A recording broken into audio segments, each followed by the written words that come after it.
Welcome to my YouTube channel. So guys, I'm going to start end-to-end data science project implementation series. So in this series actually,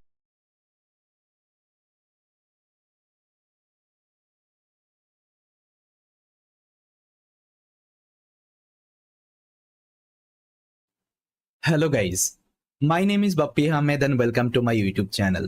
So guys, I'm going to start end-to-end data science project implementation series. So in this series, actually, we'll be learning how we can implement end-to-end machine learning project, deep learning project, computer vision project, NLP project, generative AI project, and so on. That means we'll be exploring all the domain. What are the domain actually you have inside data science? We'll be learning each and everything. So guys, in this series, I will be starting with the basics implementation. Then I will go till the advanced implementation part. So in advanced implementation, actually, I will also use different kinds of MLOps tool for implementing these kinds of end-to-end projects. And this project would be, guys, completely industry ready. So we'll be writing modular coding here, and we'll be integrating lots of actually MLOps technology also, so that you can also directly mention this project in your resume. And apart from that, if you want to implement any other project with the same concept, you can also do it. So make sure, guys, you complete this series till the end. And after that, I believe you will be able to implement any kinds of data science related project. And guys, if you need this kinds of content more in future, you can support the channel, you can subscribe the channel, you can share this video with your friends and family, so that also they can get to know these kinds of content is going on in this channel. So please try to support the channel. If you're supporting the channel, so it will give me more motivation to create these kinds of content. And if you need anything else from my side, you can let me know. I'll also try to create that content as well. So guys, in this video, actually, we'll be implementing one basics machine learning project. See, as of now, I already know you already implemented so many projects in your Jupyter notebook, whether it can be machine learning, deep learning, NLP, CV, right?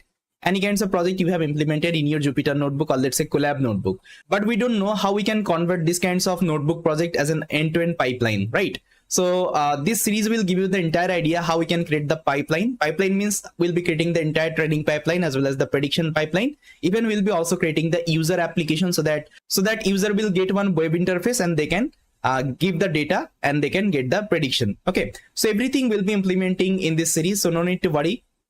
So here we'll be exploring different kinds of web framework like Flask, Streamlit, FastAPI. Okay, so different kinds of web framework will be also exploring in this project. Even after the implementation, we'll be also learning how we can deploy these kinds of projects in the cloud platform. That means we'll be exploring different cloud platform like AWS, Azure, GCP.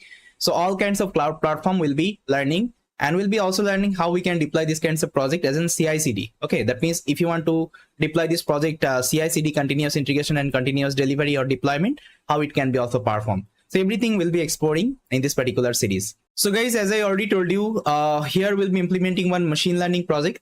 That means end-to-end machine learning project. So before starting this project, guys, first of all, let me show you what are the, let's say, component we'll be implementing through the entire implementation. That means the complete project actually overview.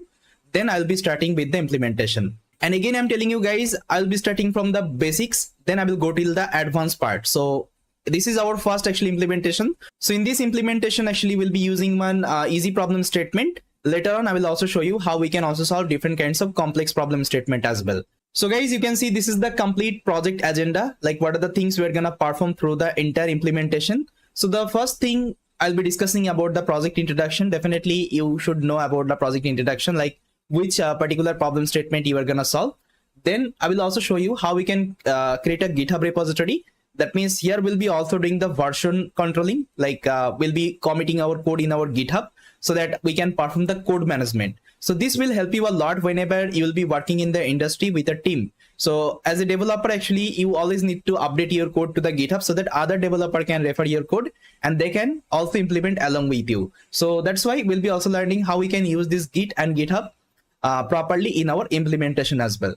Then we'll be creating the project template. Okay, because I always follow this step, guys. Whenever I implement any kinds of end-to-end implementation, I always try to create a project template. So this template gives me actually ability to organize my code. Let's say I want to do the code management and all. I want to, let's say, write an efficient actually end-to-end pipeline. So this template helps me a lot usually. So I'll show you my template. Actually, I usually prefer whenever I implement any kinds of project. If you have any other template idea, you can also create it. Okay, there is no issue with that. Then we'll be setting the projects as well as the requirements, because so whenever you implement any kinds of machine learning, deep learning, NLP, whatever project, actually you usually use different kinds of framework.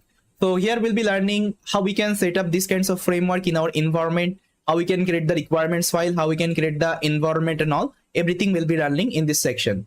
Then we'll be starting with the logging, utility and exception module, because these three modules will help you to debug your code going forward, because we always need to write the login functionality in our code, as well as we also need to use the utility related functionality in our code, so this utility will give you the code reusability, let's say functionality, so that you can use the same function again and again, right?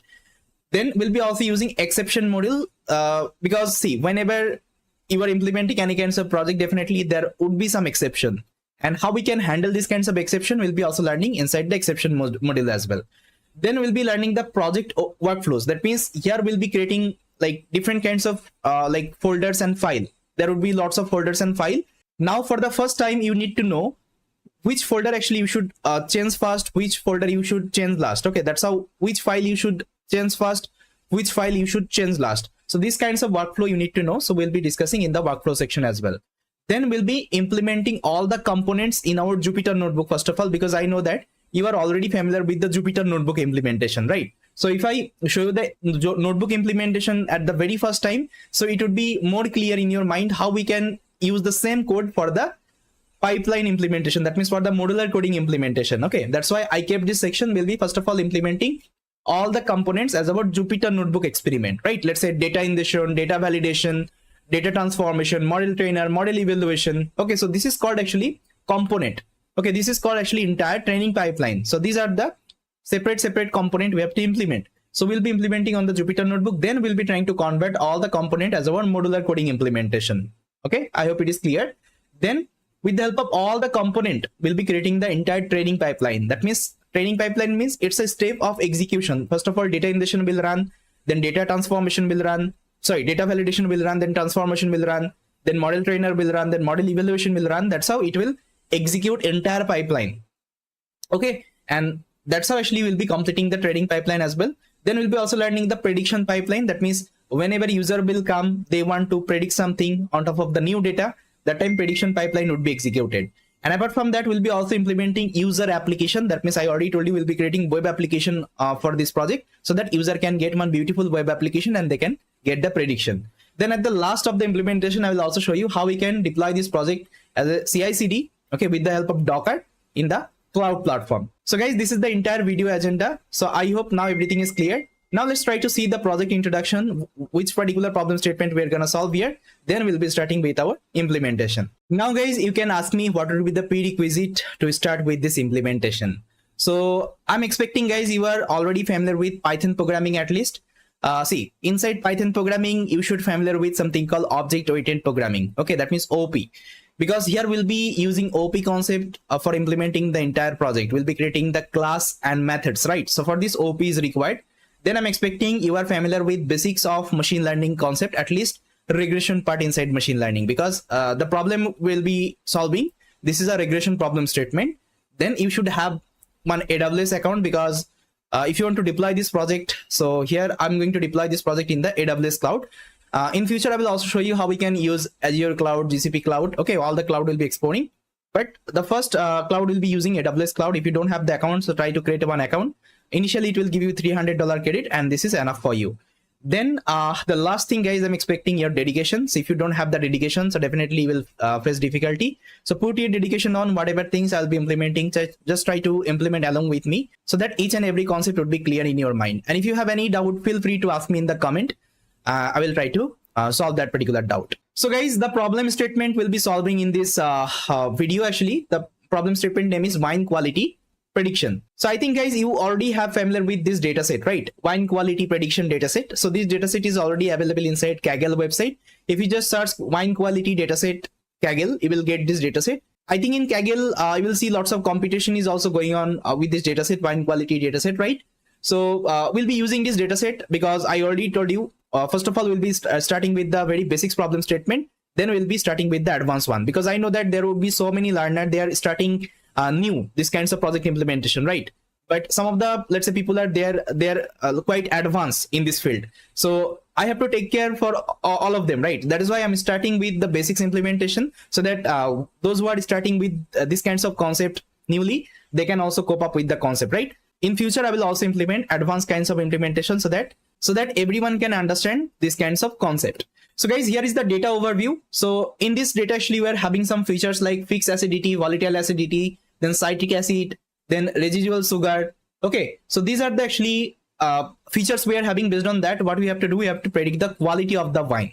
So this is the simple problem statement, and this is a regression problem statement, because you can see the quality is a continuous number, and whenever we are predicting any continuous number, it's a regression problem statement. But whenever you are predicting any category, that means it's a classification problem statement, right? So here we'll be using one regression machine learning model. Okay, so with the help of this regression model, we'll try to implement the entire project. So guys, the first thing what I'm going to do, I'm going to create a GitHub repository for this project. So let's open up our GitHub and try to create one GitHub repository. So guys, if you're not familiar with Python, and if you want to learn the Python, if you want to learn about modular coding and all, so I think you already know, in my YouTube channel, I already created one playlist, the complete Python programming course. So here I have covered each and everything you need to know to master the Python. So here I have already covered the modular coding concept. So if you're not sure about the modular coding, so please try to check this playlist. And if you're also interested in generative AI, if you want to learn generative AI, I also created generative AI playlist as well. Apart from that, guys, you can also subscribe my another channel. So this is my another channel. So here also I created lots of content related computer vision, NLP, end-to-end implementation, okay, generative AI. So both channel actually you can subscribe, so that if I'm uploading anything, you can get the notification. So now if I want to get the GitHub, so just try to open up the GitHub, guys. So make sure you have the GitHub account. So if you don't have the GitHub account, so please try to sign up with the GitHub, then just try to create one GitHub account. Then the first thing, just try to click on the repository. So this is my GitHub, guys. You can also follow me here. So if I'm creating any repository, you will also get the notification. Now here, the first thing what you have to do, just click on the new, and here you can give the repository name. So let's say I'll give end-to-end. Okay. End-to-end, let's say wine quality. End-to-end wine quality. You can give any name. It's up to you. Let's keep it as public because I want to also share with you. You can also keep it as private. Then add the README file. Then add the git ignore. Let's say I'll take the Python. Then you can also take the license. Let's say I'll take MIT license. You can take any license. It's up to you. Okay. Now simply just create the repository. After creating repository, you also need to clone this repository. For this, just click on the code and copy this link address, HTTP link address, and make sure you have the Git client. For this, you can search Git SCM. So go to the website, and this is the Git client. Just try to download. So it will give you one Git bash. Okay. Now once you install, you will get this kinds of Git bash. Okay. So Git bash client, you can also integrate with your terminal. Okay. Terminal also you can also integrate. I already integrated with my terminal. So from my terminal itself, I can access my Git bash. So now let's open up my local folder, and there let's try to clone this repository. So here you just need to write one command called git clone. So with the help of git clone, we'll be cloning this repository. Now paste the link, just right click. So it will paste the link here. Now just try to press enter. See, it is cloning the repository here. After that, I will go inside the folder. For this, you can execute this command called cd. That means change directory. I want to go inside this folder, end-to-end wine quality prediction. Now if I hit enter, you'll see that I'm inside this folder right now. Okay. Now inside that, I'm going to open up my Visual Code Studio. So let's open up my Visual Code Studio. Now the first thing, guys, we just need to create our project template, right? Project template means the project folder structure. Now you can create this project folder structure in two ways. Either you can create manually. So you can see inside VS Code, we're having some button already. Let's say with the help of this button, I can create any kinds of file. Let's say test.py, right? And this button, we can create any kinds of folder. Let's say I'll create folder. Okay. So that's actually you can create folders and file inside Visual Code Studio. Now let's say inside this folder, I want to create another file. What I will do, I'll just write, let's say t.txt or anything you can give. It's up to you. Then let's say inside this folder, I want to create another folder. Let's say test folder. Okay. So that's actually you can create multiple folder, multiple files. Okay. Inside that it is possible. But whenever actually I'm talking about end-to-end project. So let me show you some end-to-end project, actually real world end-to-end project. So if you go to Google and search for any kinds of end-to-end project, real world end-to-end projects, let me tell you about, let's say scikit-learn. Okay, scikit-learn GitHub. So if I show you the scikit-learn GitHub implementation, see, this is the scikit-learn GitHub, guys. Okay, scikit-learn GitHub. I think you already know scikit-learn is a Python library for the data mining and machine learning algorithm. That means whatever machine learning related task you want to perform, you have to use scikit-learn for this. And this is a scikit-learn implementation. Okay, the entire end-to-end implementation. Now you can see it is having so many folders and file. So this is the root folder called scikit-learn. Inside that it is having all the component you can see. Okay, let's say I will open this component ensemble. Inside ensemble, you are having all kinds of ensemble related functionality. Okay, now let's say if I open up anything, see, this is the code implementation. Okay, and even they are also using something called modular coding. That means OOP concept. Okay, in their implementation. Now you can see it is having so many folders and files, So this is called actually project folder structure. So scikit-learn is following this particular folder structure for implementing their implementation, right? So here we'll be implementing our project folder structure as well, so that we can also organize our code, right? So guys, what I have done, I already researched with these kinds of implementation. Like I saw different, let's say, real world project implementation. Then I created one of my actually project folder structure I usually use, okay, in my implementation. If you have any other idea, you can also create it. No need to worry. So I'll show you my project folder structure, how I usually create. So let me first of all delete these are the folders. Now see, if I want to create those folders and file manually, so it will take lots of time, yes or no, because I have to manually create, and there is a possibility you may actually do the mistake, right? So instead of creating manually, what we'll do, we'll just try to create programmatically. That means here we'll be creating one file called template. Okay, template.py. Inside template.py, I'll be writing one Python script, and this Python script will automatically create my project folder structure. So it's just a one-time effort. After implementing this template.py, you can use this template.py for implementing any kinds of project. Only you just need to change the project name and just need to execute. It will automatically create your project folder structure. Okay. So here, first of all, you need to import some library. So let's import operating system. Then I will also import pathlib. I'll tell you why pathlib is required. I need to import pathlib from pathlib import path. Okay, I need this path class exactly. Then I also need something called login, because I also want to perform the login operation, right? And what is login, what is exception, I already clarified inside my Python playlist, guys. So there you just check it out, because here I'm expecting you are already familiar with these are the concept.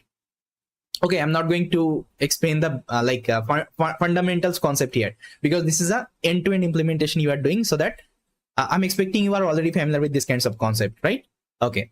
Now, how to create a logging string, I think you already know. So this is the login string, guys. Let's say if I want to log some information, I need a logging string, right? So for this, I need to use this kinds of logging string. Okay, this is my login configuration. Go to the login documentation, you will see that people are using this kinds of login configuration. So it will save your ASCII time, that means the current timestamp, as well as the log message you want to also show, right? So this is what actually it will be doing. Now the next thing, I will mention my project name. What is your project name? So as of now, I have given it's a ML project. You can also give wine quality project. It's up to you. But here, I'll give you this code as a template, so that you can use this template for implementing any kinds of project. Okay, that's why I have given ML project. You can also change with your project name. Like I also showed you, scikit-learn implementation. You can see they are giving scikit-learn. Okay, inside scikit-learn, they're having all the functionality. Got it? So that's how actually you can select your project name. Then after that, I need to mention list of the folders and file I want to create here. See, I have created one Python list. So this is the Python list. Inside that, with the help of f string, I have mentioned the folder name as well as the file name. Now you can see I'm creating one src folder. Inside that, I'm creating this ML project. That means my project name. And inside that, I'm creating one constructor file. Why constructor file? Because this is going to be my local package right now. If I show you, if I open the sklearn, inside sklearn also you will see this constructor file. See, okay. That means this sklearn would be considered as your local package. That means from the sklearn itself, you can import any kinds of functionality. Let's say I want to import, anything. Let's say I will open this base.py. Let's say I want to import this clone actually function. What I will do, I'll just write from sklearn. Okay, I think you saw that. From sklearn dot base import clone. That's how we can do the import operation. And this is called actually modular concept. I already explained in my Python programming playlist. If you go to the last section, you will see that modular programming concept. So there I already clarified this concept, right? So this is called modularity. And whenever we are importing like that, right? That means this folder should be considered as my local package. That means my Python environment should know this is the folder, this is my local package right now, so that we can import anything from this package itself, right? So this is why actually we use this particular constructor file. Okay, constructor file. Because this constructor file will help me to identify this folder as my local package. And inside this folder, I'm having some of the component implementation. Okay, so that is why we are implementing this. So that's why we are creating this file constructor at the very first. Then we are creating the component folder. Inside component also we are creating the constructor, then utils, then common, config. I'll tell you each and everything, why utils, config, pipeline, entity. Okay, everything is required. I'll tell you each and everything. As of now, just try to consider these are the folders and file I have to create, okay, for my project folder structure. And apart from that, guys, I'm creating some more files. You can see like params, schema, main.py, app.py, requirement.txt, setup.py, resource, okay, template, index.html, because here we'll be using Flask to create the web application. For this, I will be using this Flask framework, and Flask framework needs this template. That means HTML code to create the front-end application, right? So these are the folders and file as of now I need. So this is my folder, and inside that I'm having the file. This is my folder, inside that I'm having the file, and these are the individual file. Okay, so let's create, then it would be clear, okay, how it will create the project folder structure. So for this I have written one simple Python script, guys. So this is not very complex. See, this is a simple Python script. So first of all, what we are doing, we are looping through this list. You can see we are looping through the list, then we are getting the path one by one. Okay, then we are passing into the path class. Actually, why we are passing into the path class, let me show you one demo. So see, here we are using Windows machine. Yes or no? We are using Windows machine, and Windows by default use backward slash. If I show you, if I click here, it uses something called backward slash. But let's say you want to execute this project in the Linux operating system, or let's say Mac OS. That time definitely we have to use forward slash, because those operating system use the forward slash, right? So that is why here I have mentioned the forward slash. But here we are running this project in our like Windows machine. So sometimes Windows machine will give me the error, this path is not identified. Okay, so to prevent this kinds of issue, I am giving this path into the path class. This path class will automatically handle this situation. That means it will automatically detect my operating system. Based on that, it will convert that part. Let me show you one example. So first of all, let me import. So from first of all, I have to activate my Python. So this is my Python, guys. Now let's import the path. So from pathlib, okay, import path. Let's say I will create one path here. So path is equal to, let's say, test/test.py. Let's say as of now, just try to consider this is your path. Okay, this is your file path. Now I'll pass this path inside my path function. Now see what will happen. It will automatically detect it's a Windows machine. See, it's a Windows path. Got it? And if you pass it to the Linux, it will automatically detect the Linux machine, Mac OS machine, everything. Okay, so that's how we don't need to manually take care. These are the things. It will be taken care by my this function itself. Okay, this library itself. So that's how inside Python we are having so many library we can use for writing robust application, for implementing robust application. Okay, so as a programmer, guys, you always need to create your application robust so that it won't be failing in the production. Your code won't be breaking in the production. Okay, I hope it is clear now. Now after getting the full file path, what I'm doing, I'm just extracting the folder as well as the file.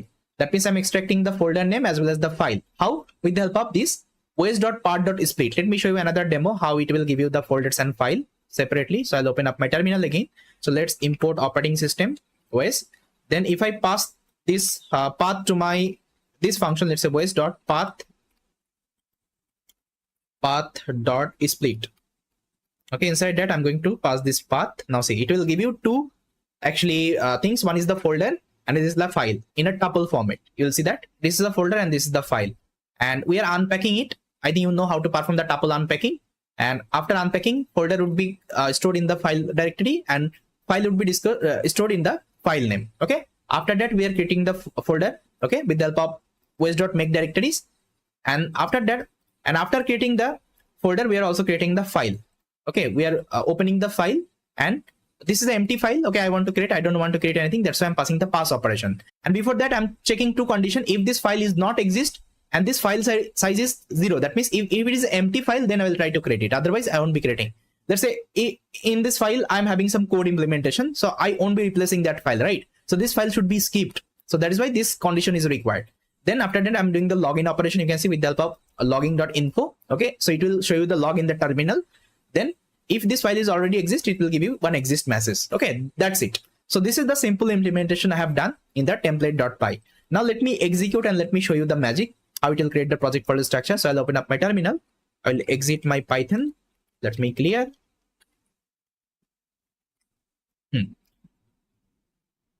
So simply just write Python template.py. Now see if I execute this line, okay, just see the magic. Left hand side, I don't have any folders and file. Now if I execute, see the magic, guys. Automatically it has created my project folder structure. Amazing, right? So now let me verify whether it has created everything or not. You can see, guys, SRC. So open the SRC. Inside that you can see ML project has created. That means my root folder. Inside that constructor has also created. So let me show you the constructor. C __8___.py. Then component, inside component again one constructor, then config. So you can see the config inside that one constructor and configuration.py as well. And constant, inside that I'm having one constructor. Okay. Then we have created entity. You can see the entity. Then pipeline, you can see the pipeline. Then utils, you can see the utils as well. Okay. Everything is created, guys, automatically. Okay. I don't need to create manually right now. Okay. Manually will take time. With a few seconds, I created my entire project folder structure. Apart from that config, inside that I'm having the YAML file, the research, I'm having the notebook file, and all the separate file has been also created. You can see template also created. Inside that I'm having the index.html as well.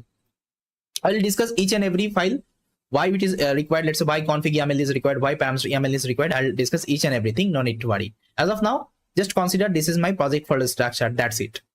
Okay. I hope it is clear. Now let's see in future you need to create some other files and folder. Then what you need to do, you just need to add inside this list. Let's say I want to create another file called test.py.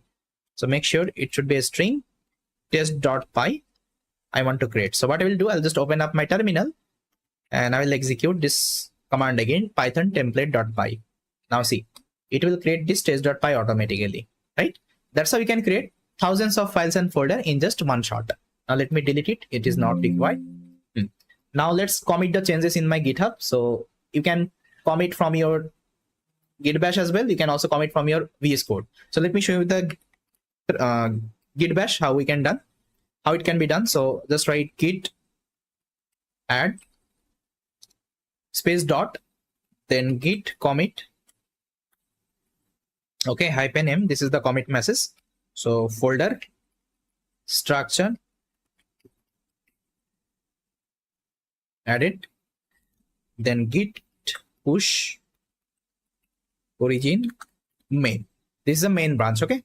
Now if I hit enter, see this is updated in my GitHub. Let me show you. So if I open up my GitHub and if I refresh, guys, you can see my project folder structure has been updated. Okay. Now you can start this repo. You can also fork it. It's up to you. And make sure you start the repo, guys. So if you're studying, that means other people can also get to know this is one amazing repository, so that they can also refer if they want to learn something, right? Okay. Now we have successfully created our project folder structure. Now the next thing, guys, what we have to do, we have to do the project setup. I already told you, right? After template creation, we also need to do the project setup. In the project setup, first of all, we have to create a virtual environment. Then we'll be creating, then we'll be actually installing some of the required package, okay, for this project. Then we'll be starting with our implementation part. Okay, so let me mention the command actually you need to execute for creating the environment. So guys, these are the command you can execute if you want to create environment, if you want to install the requirements. So the first thing what you have to do, if you're using my repository, first of all, clone my repository. So let me copy my repository URL and let me mention it here. Then you have to create one virtual environment. Okay, so this is the command conda create -m. This is the environment name, and here you can use Python version. So here you can use Python 3.8. Either you can also use Python 3.10. It's up to you. Let's create with the help of Python 3.8. I'll copy the command and I will open up my terminal. Clear. Now let's execute. So it will create one virtual environment here. In the virtual environment, I'll be setting all the packages. And this is recommended if you're implementing any project, try to create a virtual environment instead of installing everything in your base environment. Okay.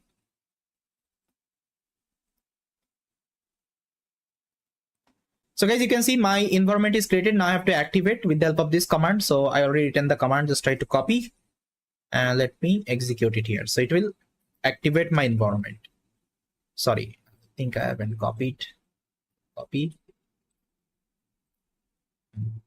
Now guys, you can see successfully it has activated my ML project, okay, environment. Then inside that I have to install all the requirements. So let me open the requirement.txt. Inside that, let me mention all the requirement package you need. So guys, these are the requirement I need for implementing this project, like pandas, notebook, numpy, scikit-learn, matplotlib, okay, python box, tqdm, pyml, ensure, joblib, okay, then Flask. Flask is for the web development, right? Web application development. And I'll also tell you what is ensure and python box. So these I think 2 packages are new to you. I'll explain, okay, what is it. And apart from that, I think you are already familiar with these are the packages, okay, why we use it with them and all, right? So first of all, let me install all of the requirements, then I'll tell you why we are using this at the package whenever we'll do the implementation. Apart from that, I also need to install this src as my local package, because if I show you my environment right now, if I just write pip list, you'll see that src is not mentioned. See, src is not mentioned inside my environment. Okay, that means if I want to import something inside the src folder, from the src folder, definitely I have to first of all install this src. Okay, src as my local package, right? So for this, I have to set up the setup.py. Inside setup.py, you have to write this simple code, guys. Let me show you. So this is the simple code, and this will help you to set up this folder as your local package. So here we are using setup tool. You can also mention the project version, then repo name, username, okay, author email you can mention, and this is the setup tool.setup. It will automatically set up this folder as your local package. That means it will look for this constructor file. Wherever this constructor file is present, this would be considered as my local package path. Okay, local package directory. So again, you can use the same code in your other implementation as well. There is nothing changed, only you just change the repo name or username or email address if you are using any other email address. Okay, this is the idea. Now let me save. Now what I will do, guys, I will add one command inside requirement file. I'll add -e space dot. So this -e space dot command will automatically look for the setup.py and it will install the setup.py. Okay. Now let me open up my terminal and I will copy the command pip install -r requirement.txt. So it will install all the requirement here. Let me show you. See, one by one, all the requirement would be installed. So this process will take some time, guys. Once the installation is complete, I'll come back. So guys, as you can see, my installation is completed. There is no error. That means congratulations, you have installed successfully. Now, next thing, guys, what I will do, we'll just try to create our 3 main component, like the logger, then this utility, and as well as the exception. Okay. So we'll be learning how we can write the logger, our custom logger. And see, exception, I'm not going to write separately here because I'm going to use one library. I think, remember, this is the library called Python box. So inside Python box, we already have exception functionality. So you'll be using this exception functionality. You can also separately create the exception, custom exception. It's also fine. But I will tell you how we can use any other Python package as well to create the Python, let's say, exception. Okay, it is also possible. So let's create the logger first of all. Then after creating the login, we'll be creating the utility. Okay, inside utility, we'll be also writing the exception related code as well. So guys, to write our login functionality, so I'll open up this src folder. Inside that, I'm having one folder called ML project. Just try to open it up. See, either you can like separately create one logger folder. Inside that, you can write that login. Either what you can do, you can use this constructor file to write the login. Okay. So whenever I'm using this constructor file, so it would be easy for me to import that log. So I don't need to write actually too many import operation there. Let's say from src .ml project .logger import logger. Not like that. I can directly import like that. Let's say from ML project import logger. Okay. So these kinds of thing actually we can do. So for this, we'll be using this constructor file. Inside that, we'll be writing our log. So let's open up this constructor file. And I already prepared one custom log. Guys, let me tell you how you can write your custom log. So guys, as you can see, this is my custom log. And this log, how we can create, I already discussed in my Python implementation. So you can see, guys, this is the logging, custom logging we have created. So this is my login string. So here we are saving the ASCII time, then label name, like log label name, then module, as well as the masses. Then it will create a folder called log. Inside that, it will create a file called running log. Inside that, it will save all the logging information. So you can see this is my login configuration. Inside that, I'm doing the file handler as well as the stream handler. So what is file handler? File handler means it will save everything in the file, and stream handler, it will also show you in the terminal as well. Okay. Then this is my final logger object. Now let me show you how it will work. So let's import this login somewhere. So I'll import, let's say, in the main.py. So I'll just try to import like that. Let's say from ML project, because ML project has been installed as my local package right now. Let me show you. So if I show you the pip list, because I think you already know we install setup.py, right? Now you can see this ML project. Now you can see guys, this folder installed as my local package right now. You can see it is coming from local. That means whatever things I have inside ML project, I can import easily. There would be no error, right? So that's why we can import ML project like that. So from ML project, I want to import logger because it is inside the constructor file. Okay, that's why we can directly import this logger. Okay, logger object.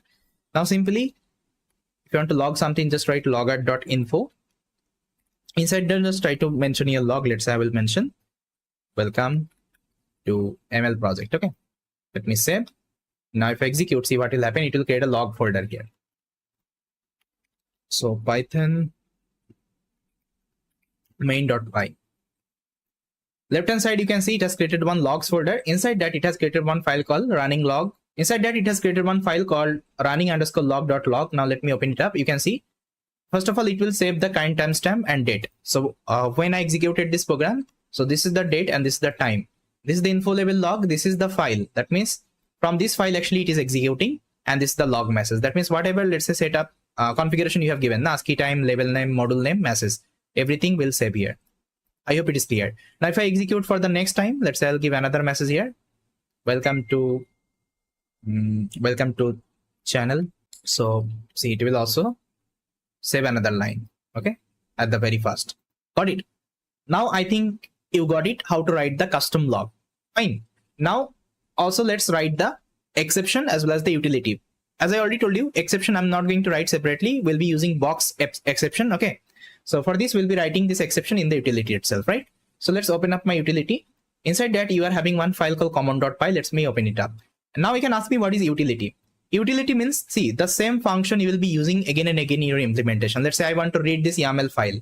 So I need to read this YAML file in each and every, let's say, component, data ingestion, data validation, model trainer, right? See, every time I don't need to write the same function again and again for reading this YAML file. So what I will do, I'll create only one function for the read YAML. I'll keep inside the utils, and whenever I need it, I will import from there. Okay, this is called actually code reusability. And these are the utility related function. Okay, these are the utility related function. This utility related function helps you to implement the projects without repeating that function again and again. Okay, I hope it is clear. Now I already prepared some of the utils function you need for this implementation. Let me show you. So guys, these are the utility related function you need. See, very simple. So let me select my environment. So click here. So this is my environment ML project. Okay. So now this error would be disappeared. Now guys, you can see I'm importing some necessary library. And here you can see I'm importing this exception from the box itself. That means the library we installed now, box, Python box. So here we are importing this box value error instead of writing our custom exception. Okay. Then YAML, then logger, then JSON, job lib, then ensure. I'll tell you why ensure is required. Then ConfigBox. Even I will also tell you what is ConfigBox. Then path. I think you already know what is path, because with the help of path, we can solve the path issue. If I want to run this project in a different operating system, okay, then typing any. So these are the library I'm importing one by one. And see, these are the function I created. So read YAML. So this read YAML will take the YAML file path and it will return you the YAML content. Okay. Then I've created another function called create directory. Let's say you want to create a directory here. You can use this function. So going forward will be whenever we'll be creating the component. That means whenever we'll be doing the data ingestion, data validation, model trainer. So it will save the artifact, yes or no. It will ingest my data. It will save inside a folder. It will train the model. It will save inside a folder. For this, I have to create some of the folders and directory, right? So we'll be using this create directory that time. Then if you want to save anything in a JSON format, you can use this function. If you want to load anything in a JSON format, you can load this function. You can use this function. If you want to save any binary, you can use this function. If you want to load any binary, you can use this function.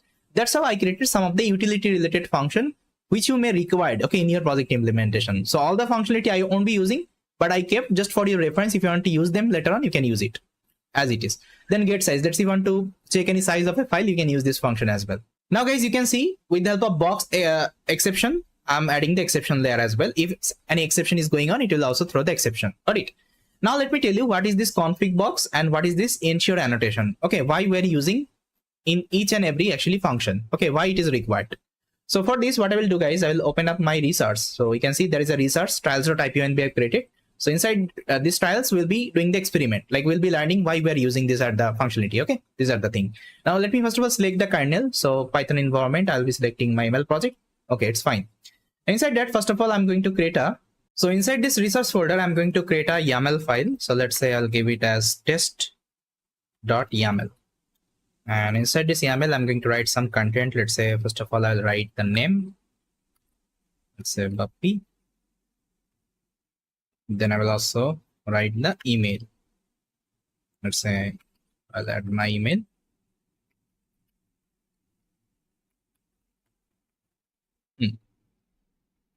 Okay, now this YAML file I'm going to read from this notebook itself. For this, you can use this code snippet. So there is a package called YAML inside Python. We already installed YAML, I think you remember. So with the help of YAML, you can load this YAML. So this is my location of the YAML file, test.yaml, you can see. And I'm opening this YAML file. Then I'm loading with the help of safe load function, okay, inside YAML. Now, if I show you the data, whatever content it is returning. See, if I execute, see, whatever content I have inside the YAML file, it is returning. And if you see the type, of this data, it's nothing but it's a dictionary. Okay, it's a dictionary. That means by default, if you're using any YAML file, if you're reading something, any content from the YAML file, it will give you dictionary, output, dictionary data type output, right? So now if I want to, let's say, extract the name, so what I have to do, guys, I think you know how to play with the dictionary, how to let's say access any element inside a dictionary. For this, we have to use the key name. So what I will do, I'll just write data. I'll give this square bracket. Inside that, I'll pass the key name. Let's say name. Name is my key, and it will give me Bappy. Similarwise, you can also extract the email. Okay, email. It will give you email. Okay. So every time I just need to define this square bracket. Inside that, I have to give the key name. But can I call like that? Let's say if I just write data dot name. Can I call like that? If I execute, will it work? See, it won't be working. It will give me error. That means dict object has no attribute name. But this actually syntax is more convenient than this syntax. I don't need to write square bracket. I don't need to write double quotation. I can directly specify the key name and I can get the value, right? But it's not happening here. So for this, we'll be using something called ConfigBox. Okay. So ConfigBox will give you this kinds of functionality so that you can get these kinds of output. Let me show you how it can be done.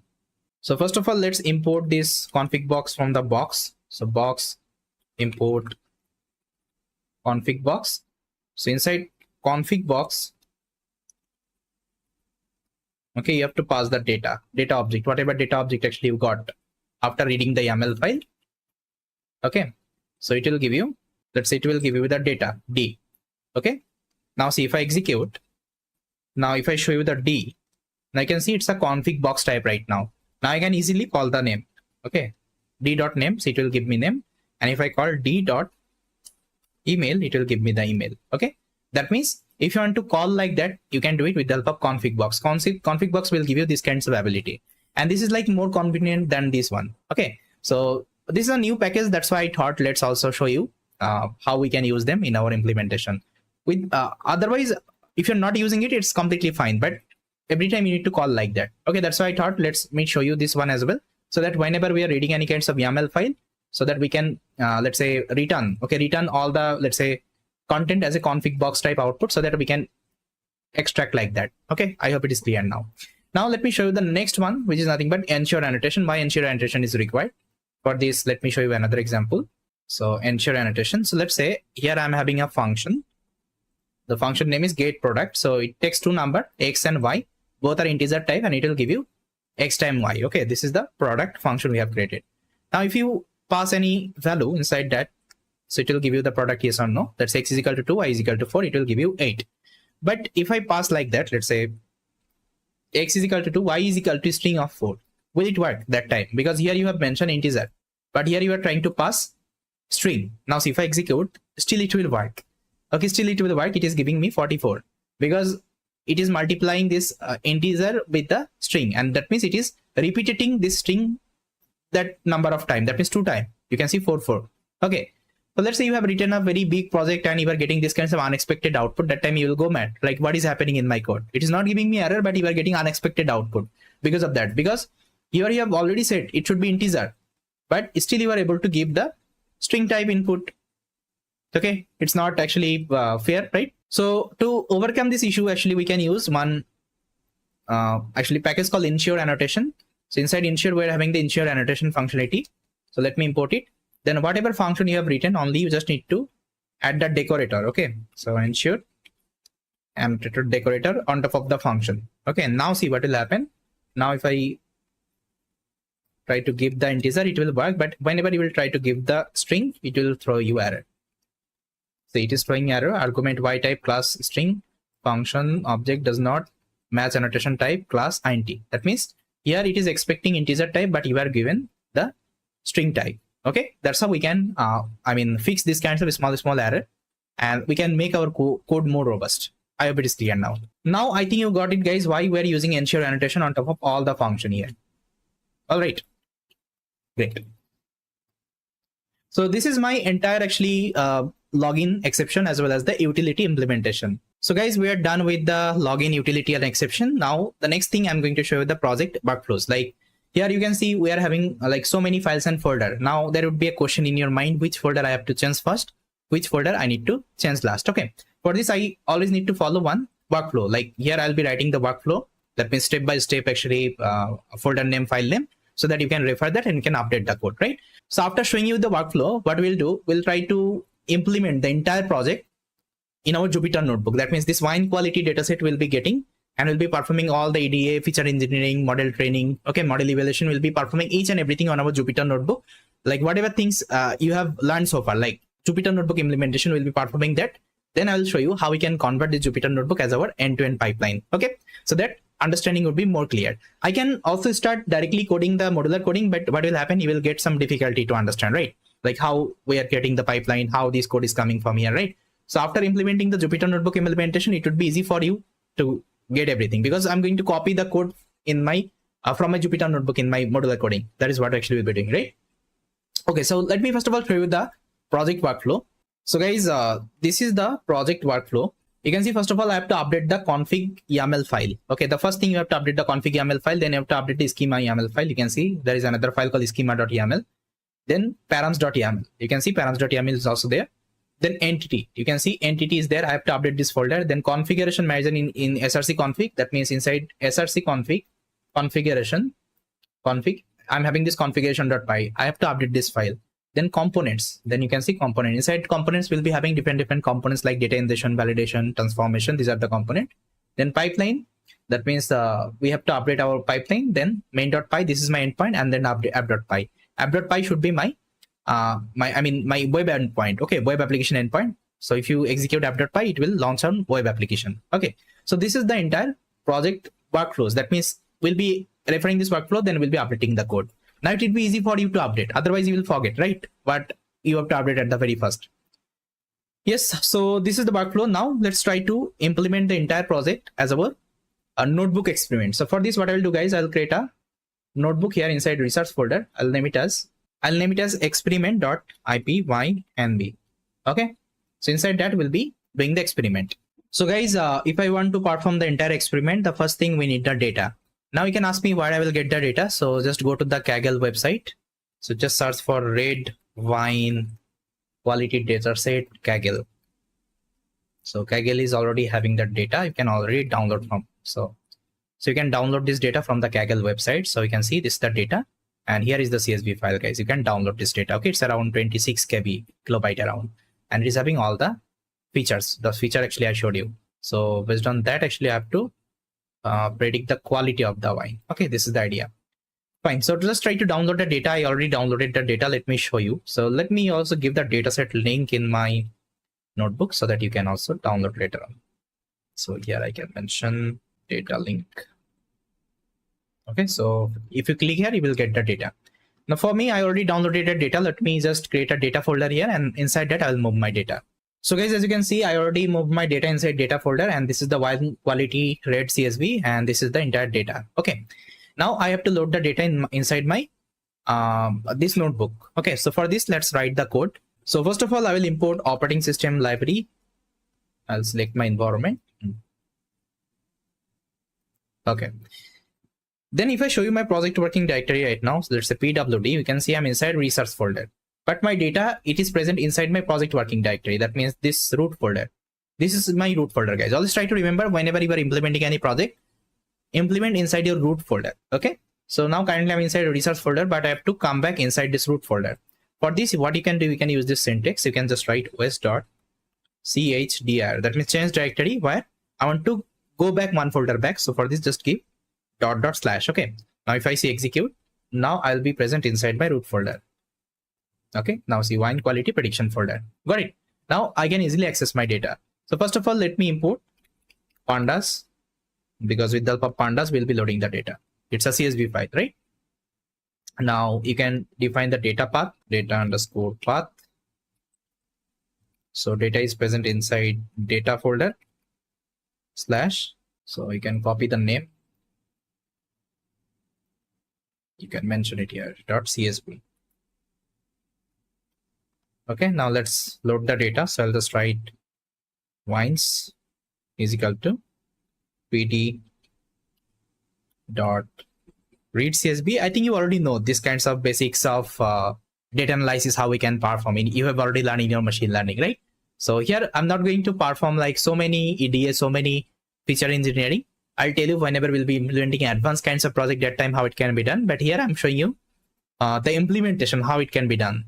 One simple, let's say, problem statement, how we can implement in an end-to-end manner, how we can implement in an attractive manner, so that if anyone is seeing your, let's say, implementation, they will get impressed. Let's say if anyone seeing your work, they will get impressed for sure, because so far notebook experiment is there, notebook is there, right? It's not that much of attractive. But if you're trying to convert this notebook to the modular coding, okay, so definitely people will be impressed on your work, right? Because you have done the entire pipeline creation and all. And this concept you can use for implementing any kinds of project. This is my main intention here. I need to show you the end-to-end pipeline creation.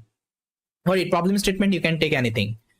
The things you have learned so far, you can use the same, like, let's say, I'm in skill here. Whatever data analysis, whatever feature engineering you have learned, you can use the same concept, but only you just need to learn how we can convert them to the end-to-end representation, end-to-end pipeline. That is my intention here. Okay. Now inside that, let me pass my data path. Okay, so it will give you the data. So if I show you my wines.head, so this is my data, guys. You can see. So this is the quality of the wine, and these are my features. Okay. So these are my independent features, and this is my dependent features. Okay, because it's a supervised learning. Now, if you want to check the information of your data, you can use the info function. It will give you the entire information, the data type, okay, whether you are having a null value or not, everything it will give you. Even it will tell you how much memory it has used. If you want to get the statistical, let's say, analysis, you can use describe function. It will give you the entire statistical actually representation, like what is the count, mean, standard deviation, mean, okay, 20% quantile, 50% quantile, 75% quantile, as well as the max value. Okay, this is the entire data representation. So I think you already know. I don't need to explain. These are the EDA part. These are the simple EDA part we have already learned in your machine learning. Okay, I'm expecting this kinds of prerequisite. Now, if you want to check any missing value, I can use this one. So is null sum. So there is no missing value inside my data. It's completely fine. Now, if you want to plot them, so you can use matplotlib to plot the data. So you can see I'm plotting the histogram here. So this is the entire histogram. So you can see the data distribution. So most of the column are normally distributed, but some of the column you can see these are squid column. Okay. You can also perform different transformation to bring them to the normal distribution, but it's a basic problem statement. We don't need to do it. Okay. We can simply train the data. See here, my main intention is not to show you how to create a good model. Instead, how to create the entire end-to-end pipeline. Okay. Good model you can create. You can apply so many EDA, so many feature engineering. You can create a good model. You can get a good accuracy. Okay. For this, you can refer Kaggle notebook, how people are doing the EDA part, how they are doing the feature engineering part. Based on that, you can gain the higher accuracy. And the same analysis, the same, let's say, code you will be writing for the feature engineering EDA, the same code you can write in your pipeline as well. Okay. Now, simply let's do the 10 test split of our data. So I'll import the 10 test split from the sklearn. Then after that, then I will get the X data and Y data. You can see I'm getting, so you can see I'm dropping the quality because quality is my dependent. I don't need the quality inside my X, and here I need the quality. Now it will give you the X and Y. So this is the X data. And if you want to see the Y data, this is also your Y data. Now let's perform the 10 test split. So it will give me X10, X test, Y10, Y test. So here I'm performing 0.2. That means 20% data I'm keeping for the testing and 80% data I'm keeping for the training. So this is my final results. Okay, after doing the 10 test split. Got it? Okay. Now here I'm going to use one model called ElasticNet because it's a regression problem statement. You can use a linear regression. You can also use, let's say, decision trees regression, different regression algorithm you can use. But here I'm going to use ElasticNet because ElasticNet is a regularization algorithm. Here you will get regularization parameter as well. I think if you go to the ElasticNet documentation, so just search for Elastic sklearn. So you can see it is having different parameter, alpha value, L1 ratio. Okay, then these are the parameter it is having. So you can tweak, these are the parameter, alpha value and L1 ratio, if you want to perform the let's say this regularization technique. Okay, so that's why you can see I'm using ElasticNet here, so that I can show you the parameter part as well, how we can play with different parameter. Instead of hard code them in my let's say pipeline, I can read from the YAML file. Okay, this is what I want to show you. So let me import ElasticNet. Now let's initialize my model. So you can see ElasticNet. Inside that I'm giving parameter alpha, L1 ratio and random state. Okay, these three parameter, alpha, L1 ratio, and there is another parameter called random state. Okay, this one. Got it? So then I'm feeding my data. You can see X10 and Y10. So it will train my model. Here I got my model. Now if you want to calculate the accuracy, so you can import, these are the metrics like mean squared error, mean absolute error, and R2 score. Okay, so let me import them. Then let's create a function. The function name is evaluation metrics. So it will give you RMSC, MAE, and R2. Okay, so it will take your actual value as well as the predicted value. So let me pass and let me get the matrices. So you can see I'm predicting on top of my test data, and this prediction result I'm passing to my evaluation metrics as well as the original one. So it will give me R2, MAE, and this RMSC. Okay, now if you want to visualize them, you can also print them here. Now see guys, this is my results actually I got. So R2 score I'm getting 25%. So you can also improve the let's say performance of the model by adding some feature engineering here, but I'm not adding because I'm telling you it's the basic implementation we are doing. Okay, going forward, whenever we'll be doing the like advanced implementation, that time I'll also add different kinds of feature engineering technique as well. So this is the entire notebook experiment of our project, guys. So I think so far you are clear. Okay, so far you are clear with the Jupyter notebook implementation. Now we'll be using the same concept, then we'll be creating the entire pipeline. Okay, this is my main idea. So now guys, the first thing we'll be doing the data ingestion. There are data ingestion component. That means we'll be ingesting the data from a URL. Okay, so this is what actually we'll be implementing. But before that, let me commit the changes, whatever let's say new changes I have done. I also need to push to my GitHub. So now you can also push from the VS Code itself. So there is a button called source control. Just try to click here and make sure first of all you have to connect your GitHub with your VS Code. Okay, then you will be able to do it. So here you can give the commit message. So let's say I'll give notebook experiment done, commit, then push the changes. That's it. Now if I go to my GitHub and refresh, you'll see that all the code has been updated. Okay, all the command has been also updated. Fine. So now let's do the data ingestion experiment, like how we can ingest the data. First of all, again we'll be learning in the Jupyter notebook, then we'll be converting everything as a modular coding.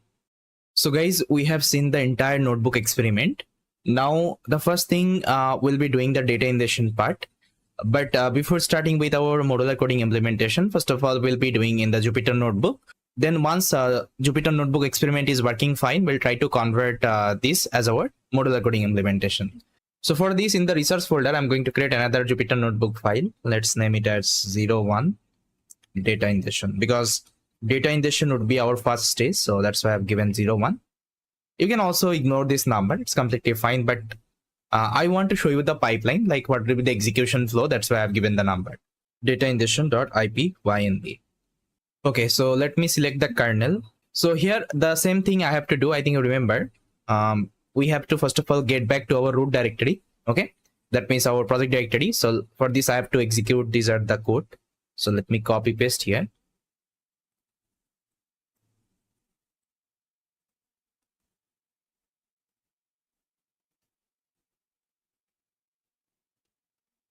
Now if I again show you my project working directory, you can see I'm inside my project working folder. Okay, now if you see the workflow, the first thing what we have to update, guys, we have to update the config.yaml. Okay, so I think remember we created one config.yaml file here. So this is our configuration file. So see, what you have to write inside config.yaml file. So you have to write some external variable. Let's say the variable you will be changing later on. Okay, so these are the variable you have to write inside config.yaml. Now let me show you. I already prepared some of the variable. So the first actually stage variable would be your data ingestion. Okay, so as you can see, we are performing data ingestion, and to perform this data ingestion, I need some variable. Like I want to create a folder called artifact, right? Inside artifact, what will happen? It will ingest my data. That means the source URL I have given, my data URL. So it will download the data from this URL and it will store inside the artifact folder, inside data ingestion folder. Now let's say next pipeline will execute. Let's say data validation. Okay, so inside validation artifact, it will save all the validation related artifacts. That's how transformation, model trainer, model evaluation. So for each and every stage, I'm creating different kinds of artifact folder because I don't want to mess up with all the file, okay, in just one folder. That's why you have to create separate folder. It's a good practice actually. If you're not creating, it's completely fine. But what I usually follow, I create a different folder. Inside that I keep my artifact, right? This is the idea. Now for this, I have created one configuration file, config.yaml. Inside that I'm keeping all the variable name, all the path name, all the URL, okay, whatever I want to change later on. Let's say I want to change this URL later on. I want to change with any other URL here. So what I will do, I'll open the config.yaml file and I will change the URL here. So what will happen? It will reflect in my all of the code. Let's say whatever code I have written, all the pipeline, it will automatically reflect inside all of my code. I don't need to manually open up all the file and there I need to change, right? So that's why don't hard code. Okay, don't hard code anything. The variable you are using, first of all, try to decide whether it's a static or it's a dynamic. Okay, so based on that, you have to decide whether you have to hard code this variable or you have to keep this variable inside a configuration file so that you can change it later on. I hope it is clear now. Now these are the folders and files changeable. Later on I can change. That's why I have kept inside config.yaml. Okay, because as a developer, let's say if any other developer is coming and they want to, let's operate this project, what they will do, they will open the config.yaml file and there they will change. That is the idea only, right? And you can see this is the data URL. So what I have done, guys, this data I have uploaded in my GitHub. See, whenever I pasted this URL and I press enter, it will automatically download the data because this data is available inside my GitHub. Let me show you. So if I show you my GitHub repo, so this is one of my GitHub repos. So inside that you will see this wine quality data is present. See, wine quality data is present. Okay, you can also keep the data in Google Drive. From Google Drive also you can, let's say, read. You can also keep in the database. See, in this video I'm not going to use database because as I already told you, we are starting with the very basics implementation. Then we'll be going till advanced part. Okay, so this is our first implementation. So here I'll try to use simple technology. Okay, but going forward, I will also show you how we can use databases, S3 bucket. Okay, different kinds of storage service we'll be also using. So this data you can keep anywhere in your S3 bucket, in your database, anywhere you can keep, and from there you can read. So as of now, I'm reading from my GitHub because GitHub is a free. Okay, and you can even if you see the data size, it's also very less. So that's why you can store this data in the GitHub. And how to store the GitHub? Open up any repository, and there you just need to drag and drop the data. So let me show you. Let's say this is my data. What you have to do is just drag and drop the data. Okay, if you drag and drop the data, it will automatically get uploaded. Let me show you. See, it is uploading. Now once it is uploaded, just try to click on the commit. It will automatically commit the data. Now I'll cancel it because I already have it. Now what you have to do, you have to get the link. Let's say this is my data. I'll click here. Now you will get one button called view raw. Just try to right click and copy the link address. Okay, and this is the data link, guys. This is the data link, and this link actually you have to mention inside source URL. Okay, now this is my data ingestion folder inside artifact, and after downloading the data, it will save inside data ingestion folder as a data.z. And I also need to unzip the data and it will save inside my data ingestion. Okay, so these kinds of path you have to define inside the config.yaml. I hope it is clear now. Now the next thing, I have to update my schema.yaml. So as of now, schema is not required because see, as of now, actually, I'm not creating the data validation. Schema I need whenever I will perform the data validation, like what is my data type, how many columns I'm having. So these are the information I will keep inside the schema. That means entire schema of my data. Okay, I think you know what is schema, right? Then I'll change in params.yaml. Okay, params.yaml you also need to change. Inside params.yaml, I'll keeping all the model parameter. Okay, whatever model you are using, you can also keep the model parameter instead of hard coding those. Now see, as of now, don't leave this file empty. Otherwise, if you're executing the code, it will give you error. So as of now, just try to give some dummy value. I'll give, let's say, key value. Okay, like that. So it's a dummy value I'm giving. Also, I'll do it for my params.yaml as well. Okay. Now I think config.yaml updated. Now I have to update my entity. Now let's write the entity, because see, as of now we are doing the notebook experiment. That's why we are not going to change here. First of all, everything will be writing in our notebook. Then we'll try to copy paste in our modular coding, right? Now I have to create the entity. You can see I have to create my entity. Now what is entity? Entity is nothing but it's a return type of a function. Okay. Now let me show you. I already created one entity. So this is the entity, guys. So it's a data class I have prepared. You can see it's a data class decorator. And what is frozen is equal to true, I'll tell you. See, here I have created one class called data ingestion config. And inside that, whatever variable you can see I have defined here, all the variable name I also initialized it here. Okay. And I have also mentioned the data type. Let's say if I show you root dir, what is this? It's a path type data, right? You can see it's a path type data. Then source URL, it's a string type data. Okay. Then again, it's a path, again, it's a path, again, it's a path. Okay. That's how you can also define the data type. Okay. Now see this class, this is not actually Python like class, like the OP class. It's a data class right now. That means it can return, these are the variable as a value. Okay. That means whenever, let's say I want to read this data, root data directory. Okay. What I need to do, I don't need to call the self. So I can directly initialize this, let's say class, and I can read that variable. Okay. So this will so this is the convenience actually this data class will give you. And what is frozen is equal to true? That means whatever variable I have defined here, apart from that, if you want to define any other variable, you can't, because it's already frozen. Okay. So you have already given it fixed. Let's say apart from that, I don't want to keep anything inside that. Okay. I hope it is clear now. Now it will be clear whenever I'll be using this thing as a return type of a function. That time you will get it. Now, as of now, let me execute. Now the next thing, you have to update the configuration manager in src config. So inside src config, you can see inside src folder we have config folder. Inside that we have configuration.py. So let's create the configuration.py. And configuration.py is nothing but it's a it will return actually all the configuration. Let's say root directory, source URL, local data file path, okay, zip file path, everything it will return one by one. But for this I have to import some of the library. So but before that, what I have to do, I have to first of all read all the YAML file, right? So for this, what I will do, I'll open the constant. Inside that I'm having one constructor file.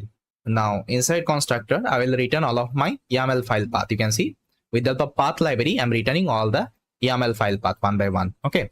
So this is what actually I need inside my data ingestion. Now let me import all of them. And if you want to import, guys, how to import? So just write ML, just write from ML project. It is available inside, if you see, it is available inside constant, right? So dot constant import star. That means I want to import everything inside that file. Okay. Apart from that, I also need some utility related function as well. And it is available inside utility. I think you already know. Inside common folder, we created all the utility, right? Like read YAML, create directories. If I show you, so read YAML. This is one, read YAML and create directories. Okay, this is what actually I need, because I want to create a directory. I want to read a YAML file. Now let me import all of them. Okay, now I'll be creating my configuration manager. So this is the configuration manager class, guys, I have defined. You can see here I've created one class called configuration manager. Inside that I've created the constructor, and this inside the constructor I'm reading all the YAML file. You can see from the YAML file path, and from where it is coming from the constant. I think you already know. Then I'm creating the directory, which directory? Root directory. That means artifact root. That means one folder would be created named artifact. Now you can see I've created one method called get data ingestion config, and it is this method return type is a data ingestion config. The data ingestion config we have defined. Okay, that means it can only return, these are the variable. You can see these are the variable it is only returning, and from where it is getting from the configuration, whatever things we have created inside the YAML file. Okay, now this will give you the entire configuration, that means entire data. Okay, so that is what actually we have to do, and this is called actually configuration manager. Okay, basically for a software you are creating some configuration which you need to create the pipeline. That is what actually we are doing. Now the next thing, I have to create the component. Okay, component, that means my stage like data ingestion, data validation and all. So first of all we have to create a data ingestion component. So for this, let me import some of the library. So these are the library I need. Now let me show you my data ingestion component. So guys, you can see this is my data ingestion component. I created one class called data ingestion. Inside that I'm reading the configuration, and this data ingestion takes actually data ingestion configuration. That means whatever, let's say, configuration you have created now here, this configuration. So it will take all the configuration. Based on that, actually it will perform the data ingestion operation. Now you can see I'm downloading the data first of all with this method. So with the help of request library, it will download data from the source URL. The source URL you have defined here. Okay. Then once data is downloaded, it will perform the login operation. Then it will extract the data. It will extract the zip file. Okay. So this is what actually we are doing simply step by step. Now let me execute and let me show you. Okay. Now the next thing I have to create the pipeline. So pipeline means the execution flow, like which method you have to execute first, with which method you have to execute last. Okay. So here is the pipeline, guys. First of all, I'm initializing the configuration manager because inside configuration manager, I'm having data ingestion related configuration. Okay. So that is what I'm initializing. And then from this configuration manager, I'm getting the data ingestion config. That means this configuration, and this configuration I'm passing to my component. Okay. Data ingestion, you can see this is the data ingestion at index this component, right? So that is what actually we are passing, you can see. Okay.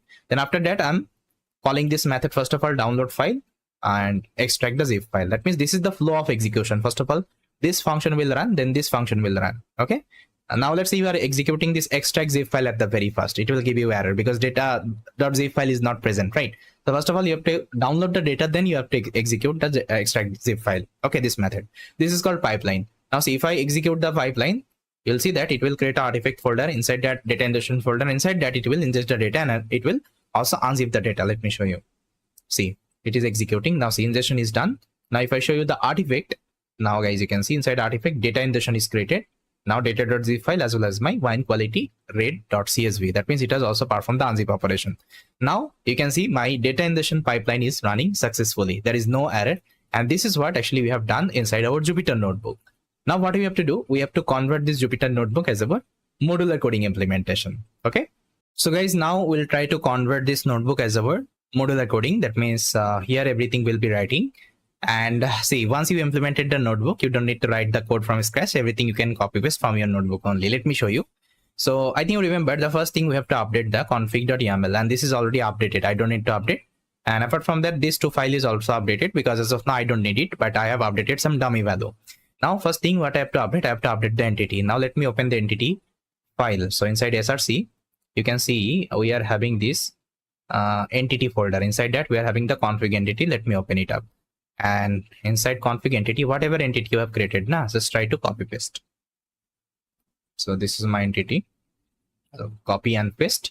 Then after that, I have to update my configuration manager in src config. So let me now open this config folder. Inside that, configuration.py. Okay.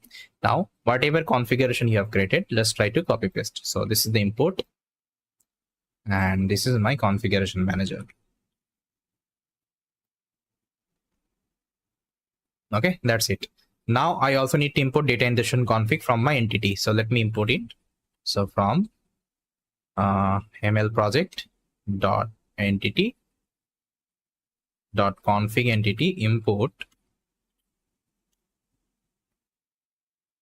Okay, import data ingestion config. Now let me see whether any error or not. No, everything is fine. Now we have to update the component. Okay, so let's open the component folder. Inside that, I'll create a file called data ingestion .py, and let's copy the component code. After configuration manager, this is my component.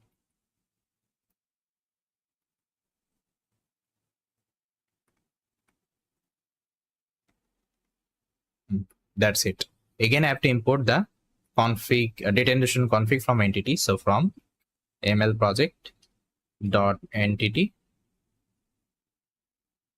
dot config entity import this data ingestion config. Now, is there any error? Okay, I also need to import the path library. Okay, so let me import. So from pathlib import path. We should be capital. Now, I don't think there is any error. Yeah, everything is fine. Now, the next thing I have to update my, I think remember, I have to update my pipeline. So let's open the pipeline. So inside pipeline folder, I'm going to create a file called stage01 because this is going to be first stage data ingestion.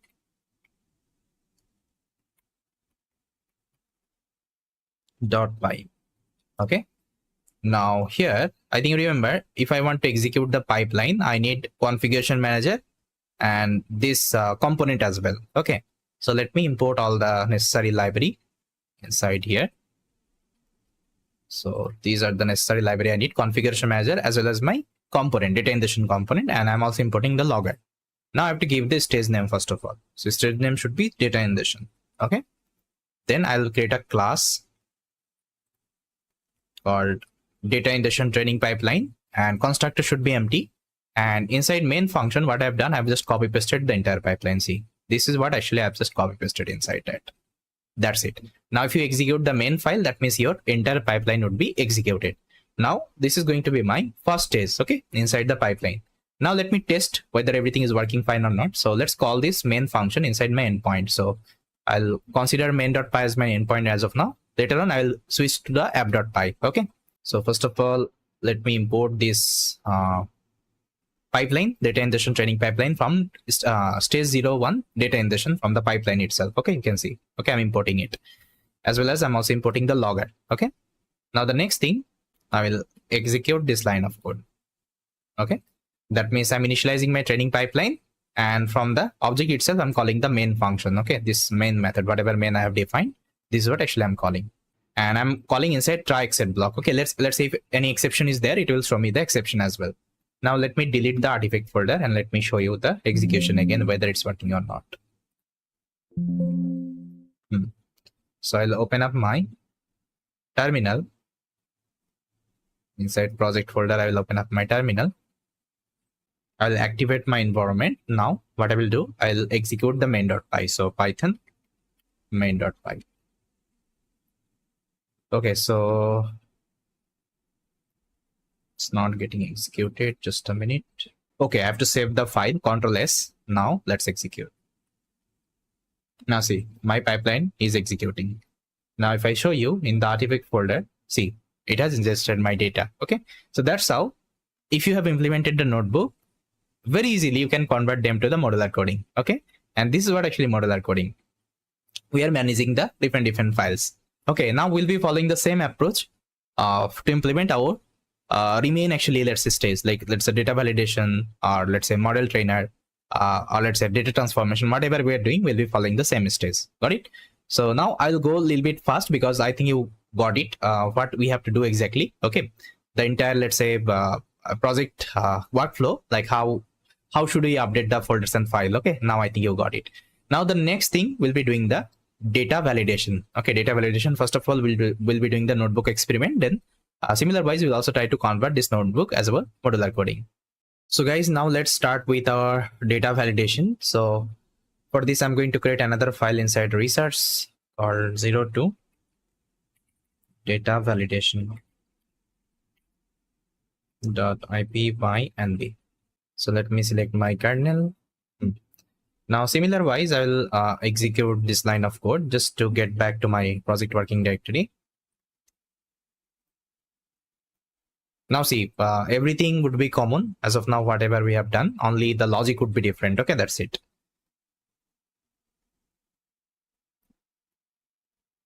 Now you can see that I'm inside my project working directory.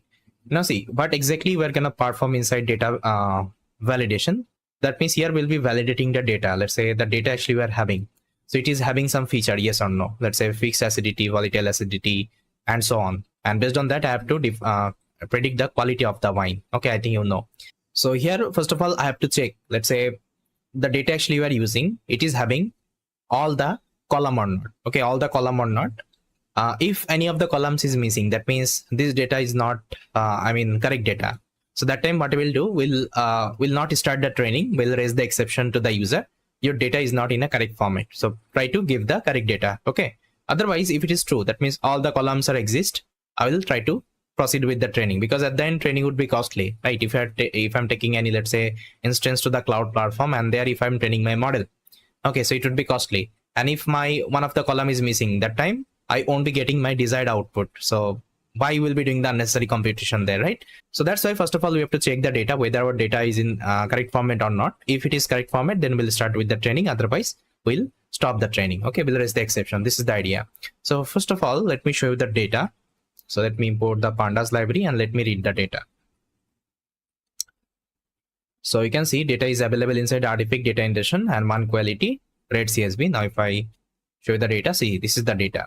And if I show you the information, so it is having this many of column, okay, and this is the data type of the column, okay, and this is our target variable, quality of the wine. Now what I have to do, guys, based on that, I have to create one schema file. I think remember we created one schema.yaml. Now I already created the schema. See, this is the schema, okay, that means the columns, your all the columns, you can see all the columns here I have defined. Based on that, I have also defined the data type of the column, and I also defined my target column, which is nothing but quality.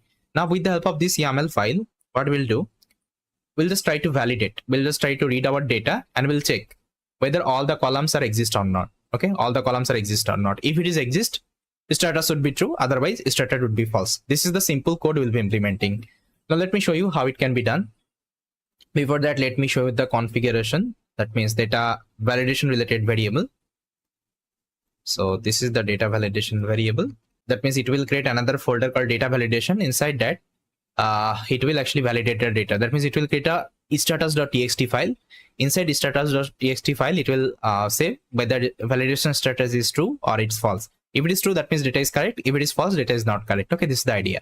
And this is my data path. Like where we'll be reading the data, we'll be reading the data from the artifact data ingestion mine quality red.csv. Okay, and this folder would be created. That's it.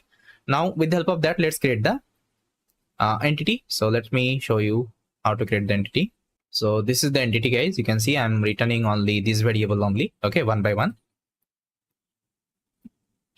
And one more extra variable I'm using called all schema. That means this schema file I also need to read, right? And I have to like return all the let's say column as a dictionary. Okay, that's why it's a dictionary type. I'll tell you whenever we'll execute the code, that time you'll get the idea. Now I have to create the configuration manager. So let me create the configuration manager. So I think you remember we have to import these at the library. Then this is going to be my configuration manager. Inside that, I'm reading the YAML file, creating the directory, and this is my data validation configuration, and this is the return type. The return type we have defined, and inside that you can see I'm returning all the variable, root directory, status file, unzip directory, and all schema I'm getting from the schema itself. You can see all column schema. Okay, so here we're reading the schema file and we are returning all the column. That means it will give me all the column name. Okay, and this column name I'll get as a dictionary. Okay, I'll get as a dictionary and I'll match. Okay, I'll match with my let's say actual column of my data. This is the idea. Now let me execute. Now I have to create the component. So let's create the component. Let me import these at the library, and this is the simple Python verification code I have written, guys. See, this is nothing complex. Data validation, you can see the class is data validation. Inside that, it will take the data validation configuration and it will validate all the column. That means first of all, status should be none. It will read the CSV file, that means actual data. It will list down all the column. Okay, then I will get all the keys, okay, from my configuration. That means this schema, it will be a dictionary, and if I want to get the keys, guys, so it will be the keys. Okay, because this is the value, I think you remember. Okay, I need all the keys. So you can see I'm getting all the keys. Then after that, I'm writing one for loop. Inside that, I'm checking if column is not all schema, validation would be false. Okay, and you have to write this validation in a txt file, otherwise it would be true. Okay, and I'm returning the validation status. It's a very simple code, very simple verification code. Now here one more verification layer you can add. You can also check the data type, whether it's a float or not, Okay, that's so you can also check the like data type. So here I haven't checked the data type because you can see all the like data is in a float format. Okay, float format. That's why I don't need to check the data type. But if you're having multiple data type, you can also add another layer. You can add another for loop. Okay, inside that, and you can also check the data type, whether this column is having this data type or not. Okay, so this second layer verification you can also add. See, whatever Python, let's say logic you have learned, same thing you can apply here. So I'm not teaching you the Python, how to write the Python code, you know that, right? I'm only showing you the strategy, how we can follow. That's it. Now after that, let me execute, and last thing I have to create the pipeline as well. So let me create the pipeline and let me show you the execution. So this is going to be my pipeline. Configuration manager, getting the data validation config and passing it to my component, and I'm executing this particular function. That means it will validate the data.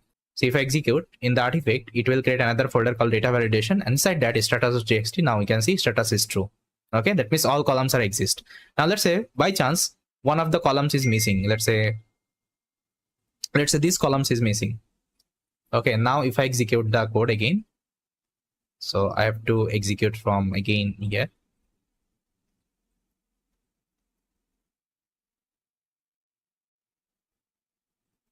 Now see, it should be false because one column is missing here. Okay, I hope you got it. How this thing will work, your data validation will work. Okay, now let me delete this artifact because I'm going to create the component. That means my modular coding, there I will be executing all of the code. Now let's try to convert this code as our modular coding. Okay, so first of all, what we have to do, we have to, I think, remember these files are already updated. You don't need to update, create the entity. So let me open the config entity. Inside that, I'm going to copy all of the entity I have created. Just try to copy this class and try to mention after that. That's it. Now, configuration manager. So let's me open this configuration.py. And see, this class is already have. Okay, this class we already have. So here I already need the method. So let me copy the method, get data validation config. Let's copy. And after data ingestion, I'll try to mention it here. That's it. Now I also need to import this data validation config from the entity. So from here I can import it. Okay, that's how with the help of bracket you can import multiple, let's say function. Okay, multiple, let's say object from a file itself. Now there is no error. Now next thing I have to create the component. So let's create the component. I'll go to the component. Inside that I'm going to create a file called data underscore validation .py. Let me copy the component. This is my entire component. Now data validation config I have to import. So let's me import. It is available here. I can copy.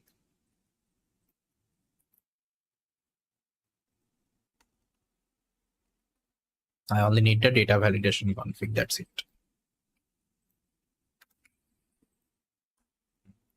Anything else I need? No, I think everything. Okay, I need the pandas as well. So import pandas as PD. Everything is fine. Now let's create the pipeline. I think, let me show you. Yeah, so pipeline I have to create. So let me go inside pipeline and create another file called stage02 underscore data validation .py. And similar wise, we'll be creating the pipeline.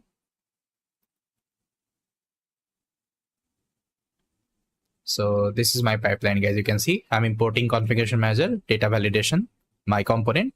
This is the stage name, data validation, and this is the class. Inside that constructor would be empty, and main function. Inside main function, I'm copy pasting this code only. That's it. Okay. So this is going to be my pipeline. Then I also need to call this pipeline inside my endpoint. So endpoint would be main.py. So let me show you. First of all, let me import data validation pipeline from the pipeline itself. You can see. Okay. Now let me call the main function. Data validation, I'm calling the main function, and it is also login the information like this stage has started and this stage has ended. Okay, if it is execution is successful. So if this execution is successful, it will also log the information. I think previous log also you can see. So you can see data ingestion completed. Okay, after ingesting the data. So this is the log. Now let me show you. So I think I have deleted. Now let me execute. First of all, let me save.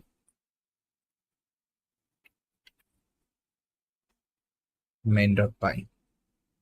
See, data ingestion is running. After that, data validation is started. Now let me show you artifact, data ingestion, all the data validation status would be true. Okay, that means everything is working fine. Now next stage will be doing the data transformation. Okay, inside data transformation, we'll be doing all kinds of feature engineering. That's a 10 test bit operation you can perform here. Okay, so now let's start with the data transformation part. So again, let me create one notebook file. 03 data transformation, and let me execute the same code here.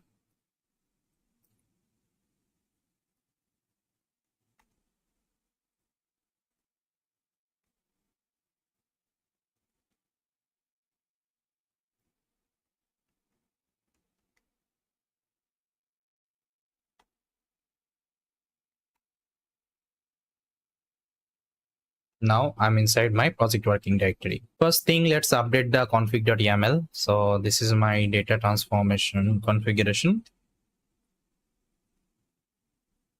Okay, so it will create a data transformation folder. Inside that, I will keep all of the transformation artifact. Okay, and this is my data. From here, I'll be reading the data. Okay, data path. Now let me save and let me create the entity as of now. So this is your entity. I'm returning these two paths only. Then after that, I have to create the configuration manager. I think you already know. So this is the configuration manager. Configuration manager reading all the YAML file, and this is the get data transformation configuration, and this is the return type. Okay, I'm returning the root directory as well as the data path. That's it. Now let's create the component. So this is my component. So see here, we'll be only performing the data 10 test split, okay, operation. But here, see, here I already added. You can add different data transformation techniques such as scalar, PCA. You can also perform different kinds of EDA, okay, in the machine learning lifecycle. Okay, so here I'm only adding 10 test split because this is a already clean up data. Okay, so because see, this is the demo I'm showing you. This is the template I'm giving you. Now you can add anything, whatever, let's say, you know, inside machine learning, whatever, let's say, pre-processing, whatever feature engineering, EDA is required, everything you can perform here. You just need to create different functions for this. That's it. Okay, see here what I'm doing, I'm only taking the data and performing the 10 test split operation. Then I'm saving as a CSV file, okay, inside my data transformation. That's it. Now let me execute, and after that, let me create the pipeline. So this is my pipeline. Okay, so this will execute my 10 test split. Now if I show you, see, 10 data transformation is created. Inside that, training CSV as well as the testing CSV is available. Okay, so yes, this is the transformation. Now let's try to convert this code as our modular coding. So to convert this thing as our modular coding, so first of all, I think remember we have to update the entity. So let's update the entity. So here is my entity. Let me copy and let me update it here. Then after that, I have to update by config.py. I'll copy this method.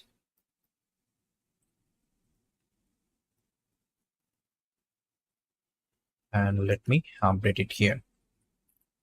I also need to import this data transformation config from the entity. I think it's missing. No.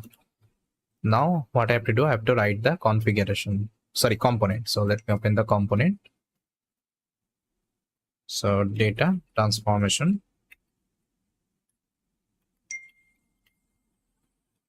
.py. So let me copy.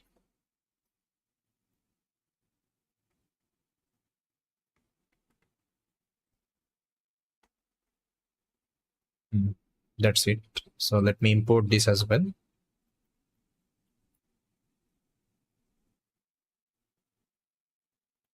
So from ml_project.entity.config entity import data transformation config. I need anything else? No, fine. Now let me create the pipeline. So let's go inside pipeline. I'll create a file called stage03 data transformation.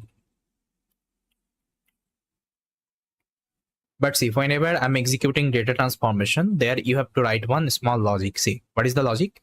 First of all, you can see I have imported all the library, and this is the class I've prepared, and this is my main code. Okay, see what you have to do. First of all, you have to open that status.txt file, which is available inside my validation. I think you remember. So inside validation, this is the status.txt, and whenever status is true, that means my data is in correct format, that means there is no issue with my data. That means I can start with the next stage, right? My data transformation, model trainer and all. So that is what actually I'm doing. I'm extracting the status and I'm checking if status is true, then I'll be running the pipeline. Okay. Otherwise, I'll raise the exception to the user. Your data schema is not valid. Okay. So this is one small layer verification you have to do. Okay. Before executing the next pipeline. Got it. So yes. So this is what we have to do. Now let's call this thing in our endpoint. So this is my endpoint. So let me import transformation pipeline and let me call the function. Data transformation, I'm calling the main function from the data transformation training pipeline. Now let me check whether everything is working or not.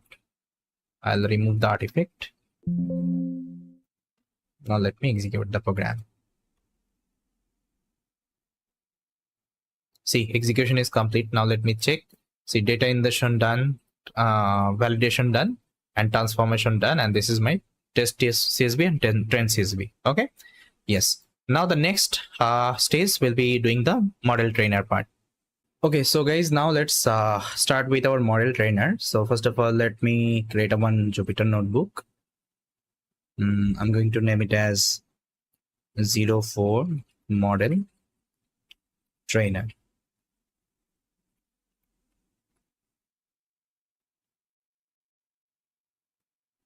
Let me select the kernel.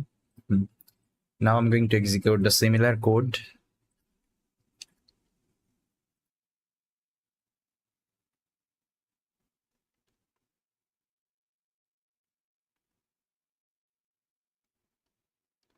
So you can see I'm inside my project working directory.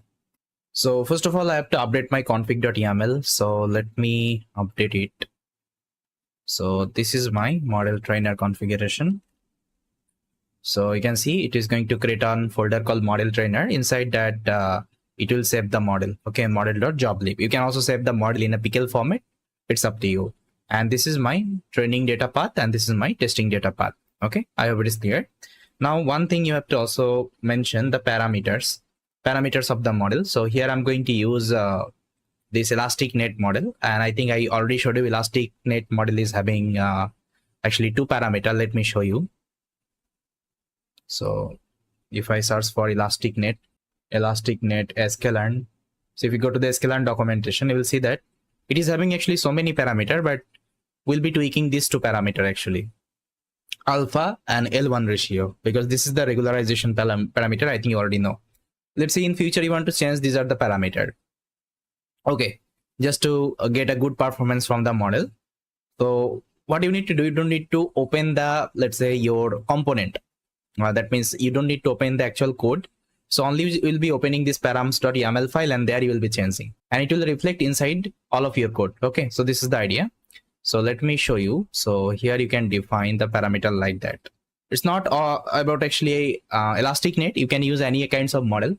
You can use random forest, you can use decision trees, but make sure whatever parameter actually we are having with respect to that model, just try to mention in the params.yaml file, and from there you can read it. Okay, that's it. Now here I have defined the elastic net, alpha and L1 ratio.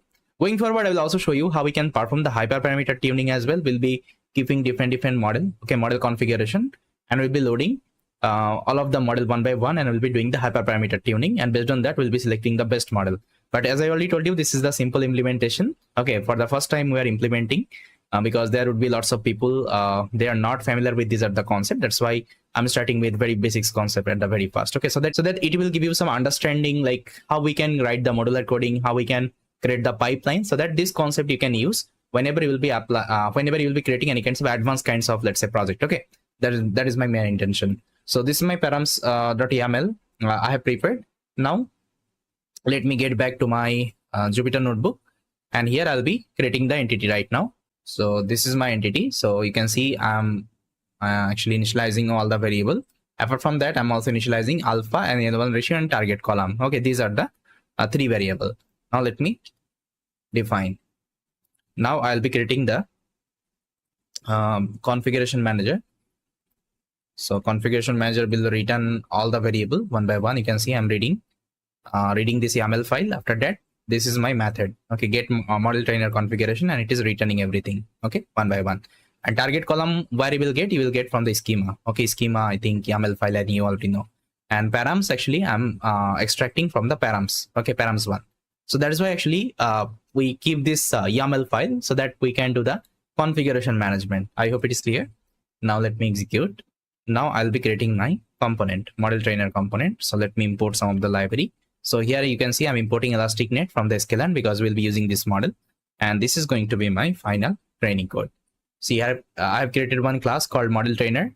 So it will take the model trainer configuration, and this will train the model. It will load the data first of all.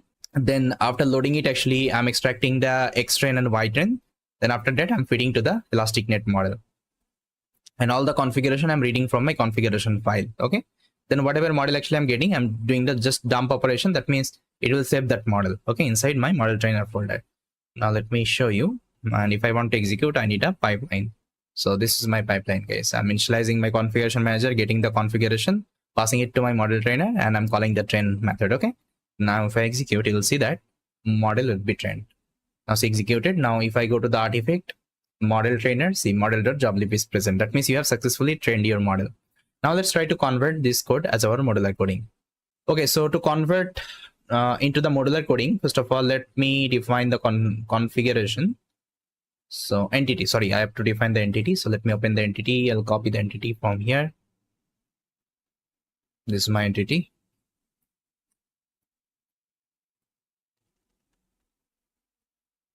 Then after that, I also need to prepare my configuration manager. Let me copy this method.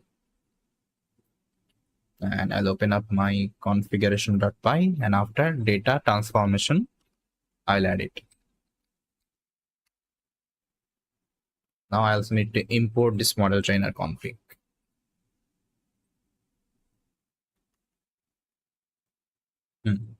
Then the next thing, I have to update the component. So let me create a file here inside component, model underscore trainer. Let me paste the code. So anything else? Okay, I need this one.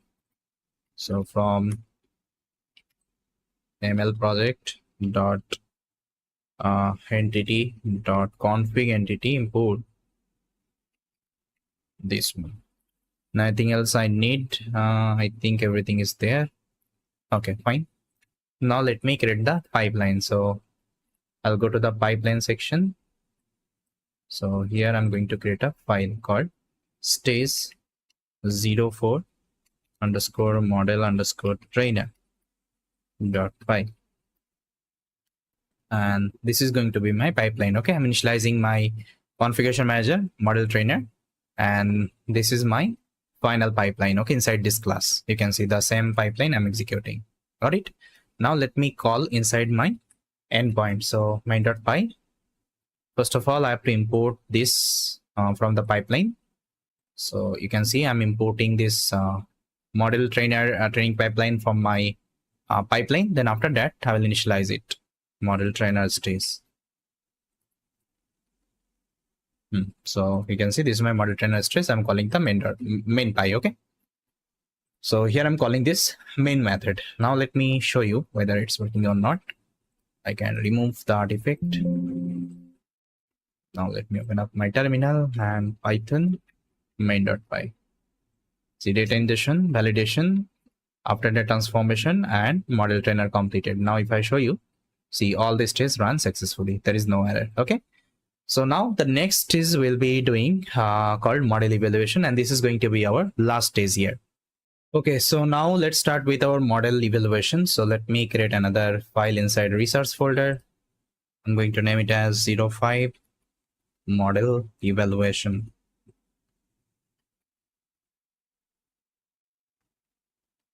Okay, so select the kernel and let's execute the same code.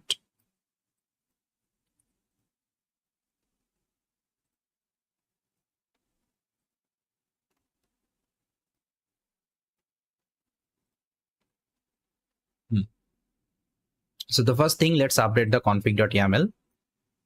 So this is my model evaluation config. Okay, it will create a folder called model evaluation, and inside that it will save the metrics. Okay, you can see the metrics actually will be getting the accuracy score. Okay, will be saving inside this metrics of JSON.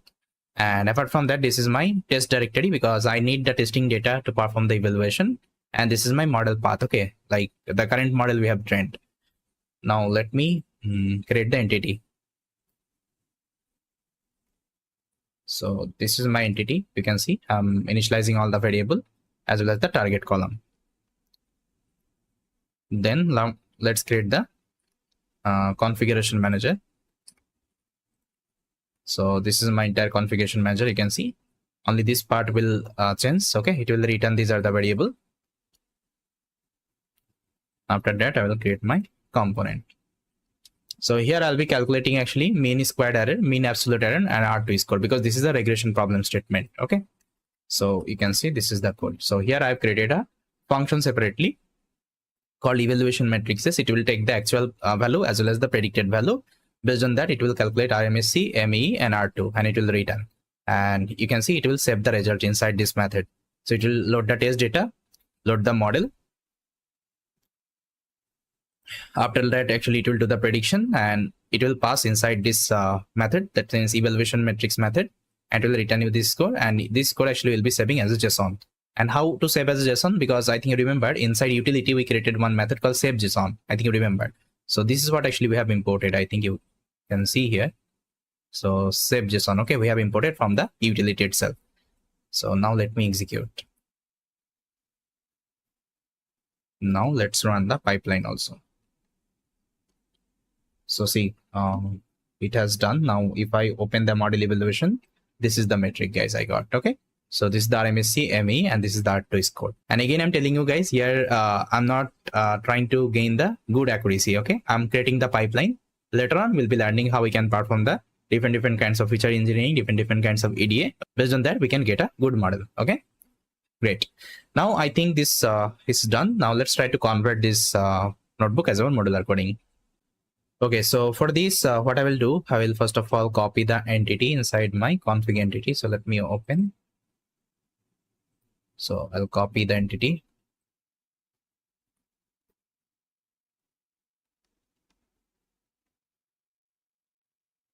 Now I'll also copy the configuration manager.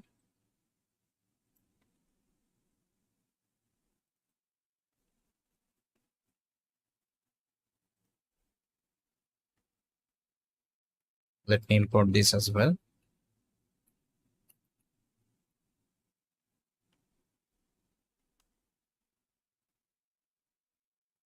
Then I will create the component. So inside component, I'll create a file called model evaluation.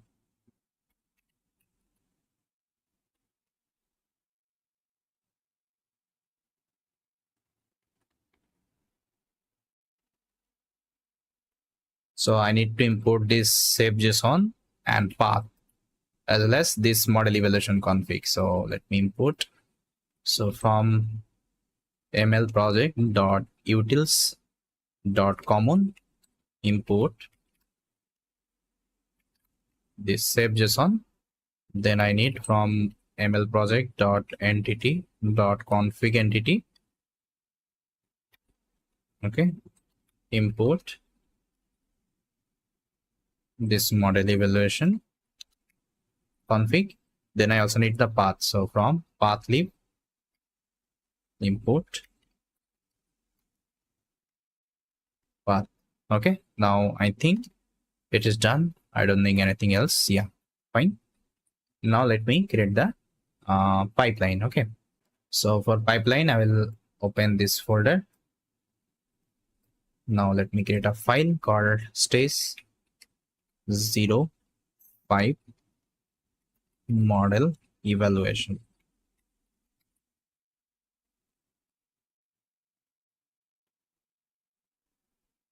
And this is my pipeline. Okay, so now let me call this pipeline inside my endpoint. So I'll open up my main.py. First of all, let me import.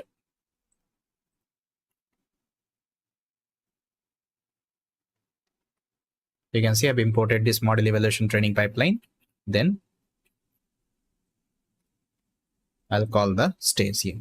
Okay, that's it.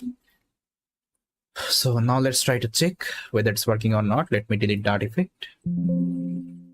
Now I'll open it. Execute main.py. Okay, execution done. Now if I show you my artifact, see, model trainer, model evaluation, and metrics is done. Okay, that means everything is there.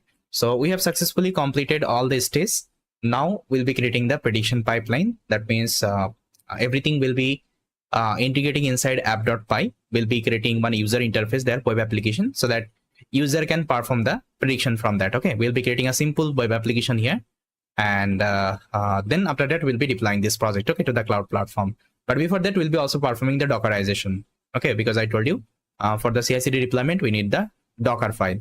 Okay, so now let's create the prediction pipeline. Okay, so for prediction pipeline, we'll be creating one file inside pipeline called prediction.py.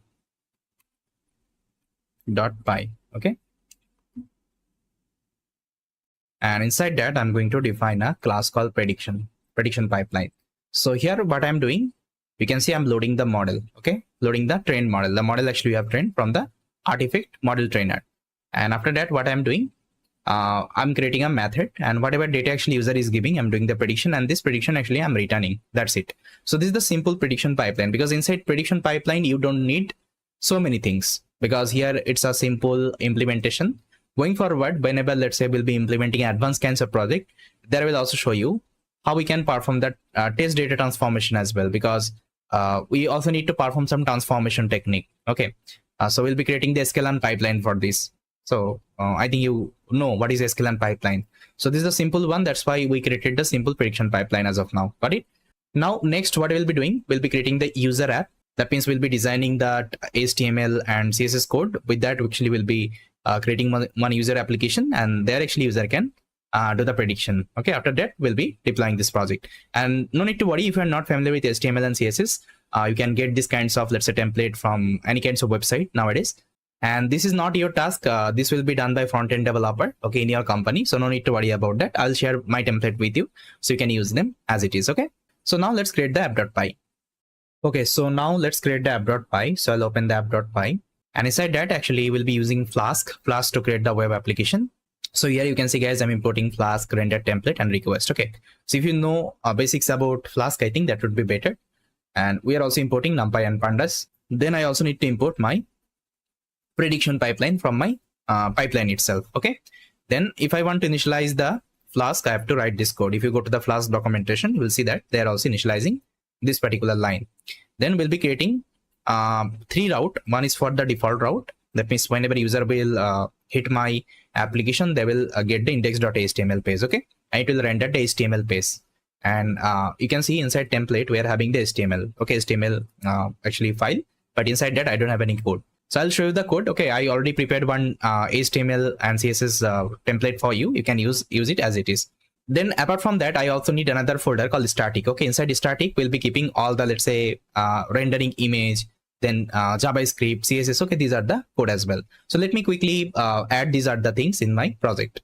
So guys, as you can see, I have already added the index.html. So this is the HTML code, and no need to worry if you're not familiar with HTML. I will suggest no need to worry. This is not your task. It will be done by the front-end developer. Okay, so this is one actually basics form actually I'm creating. So this is the entire HTML, and this is another HTML I'm creating called results.html, because see, this one I need whenever user will hit the submit button, they will get one result page. Okay, so this is the result page actually I prepared. And apart from that, there is another folder called static. Inside that I have kept some asset like image, then icon. So these are the thing, and this is the CSS code, and this is the JavaScript code. No need to worry. So this one I have downloaded from the internet. So let me show you. So there is one amazing website you can refer called Bootstrap. So Bootstrap will give you all kinds of actually HTML and CSS kinds of template. Okay, so you can see if you can go to the example section, you will have all kinds of form. Okay, so you can choose any of them, you can download as it is. Apart from that, there are so many form. You can just simply search like HTML form template download free. You will get different website. You can also download it, and based on that you can do the customization. Okay, so I'll share my template with you so you can use it in your every project. If you're creating this kinds of machine learning project, you can use it as it is. Okay, and the change you can do the title. Then if you want to change the form and all, you can change it here also. Let's say this is the form. Now I'm taking all the, let's say, input: fixed acidity, volatile acidity, citric acid, residual sugar. Okay, these are the form you can change here. Okay, you can change the name. Got it? So if you have at least basics knowledge about HTML, like how we can at least change the variable, so you will be able to use the HTML code. That's it. Now let me close it, and I will render. I will show you, okay, how it will look like. So so first of all, I will create a training route here. So whenever, let's say, user will give the /train, okay, so it will start the training. And for training, actually what I'm doing, I'm using was.system command. Inside that you can see I'm executing python main.py. Python main.py is a command, I think you know. And if you want to execute any command inside Python, you can use was.system. Okay, then once training is done, it will give you training successful. So then we'll be doing the prediction as well. So this is the prediction route I have created. Okay, entire prediction route. So here I'm taking all the input from the form. Okay, you can see request.form, like fixed acidity, volatile acidity. Okay, so you can see here inside index.html. So here is the input I'm taking. So fixed acidity. So this is a form, actually. You can see form. Okay, this is a form. So from here, actually, I'm taking the input from the user. And once I have all the data, what I'm doing, I'm creating one list. You can see with all the features. Then after that, I'm reshaping it. Then I'm doing the prediction. And whatever prediction actually I'm getting, I'm rendering in my result.html. That's it. And if some exception is going on, it will throw the exception.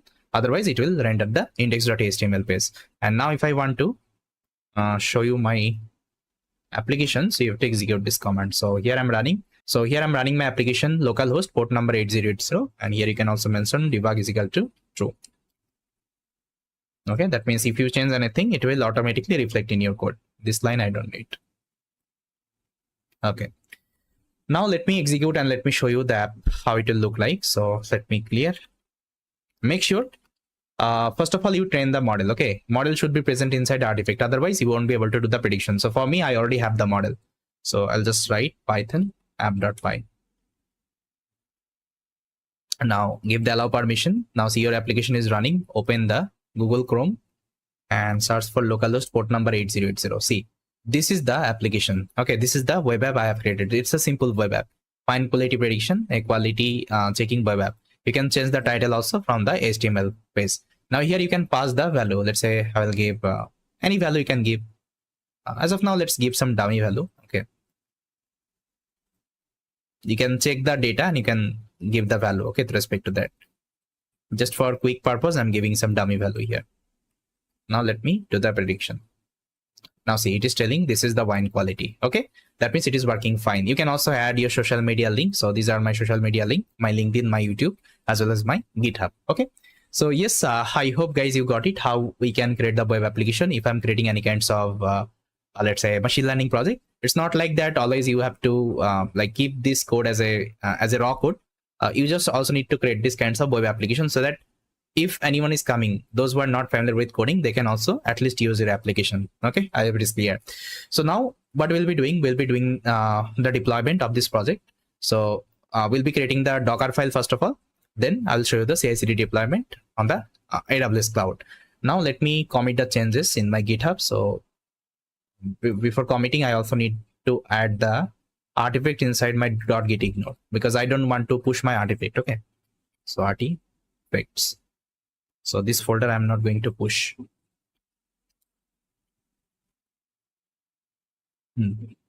Now let me commit the changes.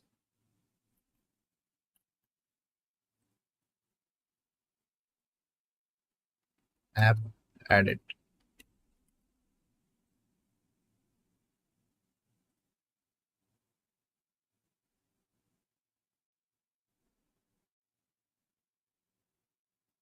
Okay, done. Now if I go to my GitHub and refresh the page, you'll see that everything is up to date right now. Okay, now let's create a Docker file and let's do the deployment.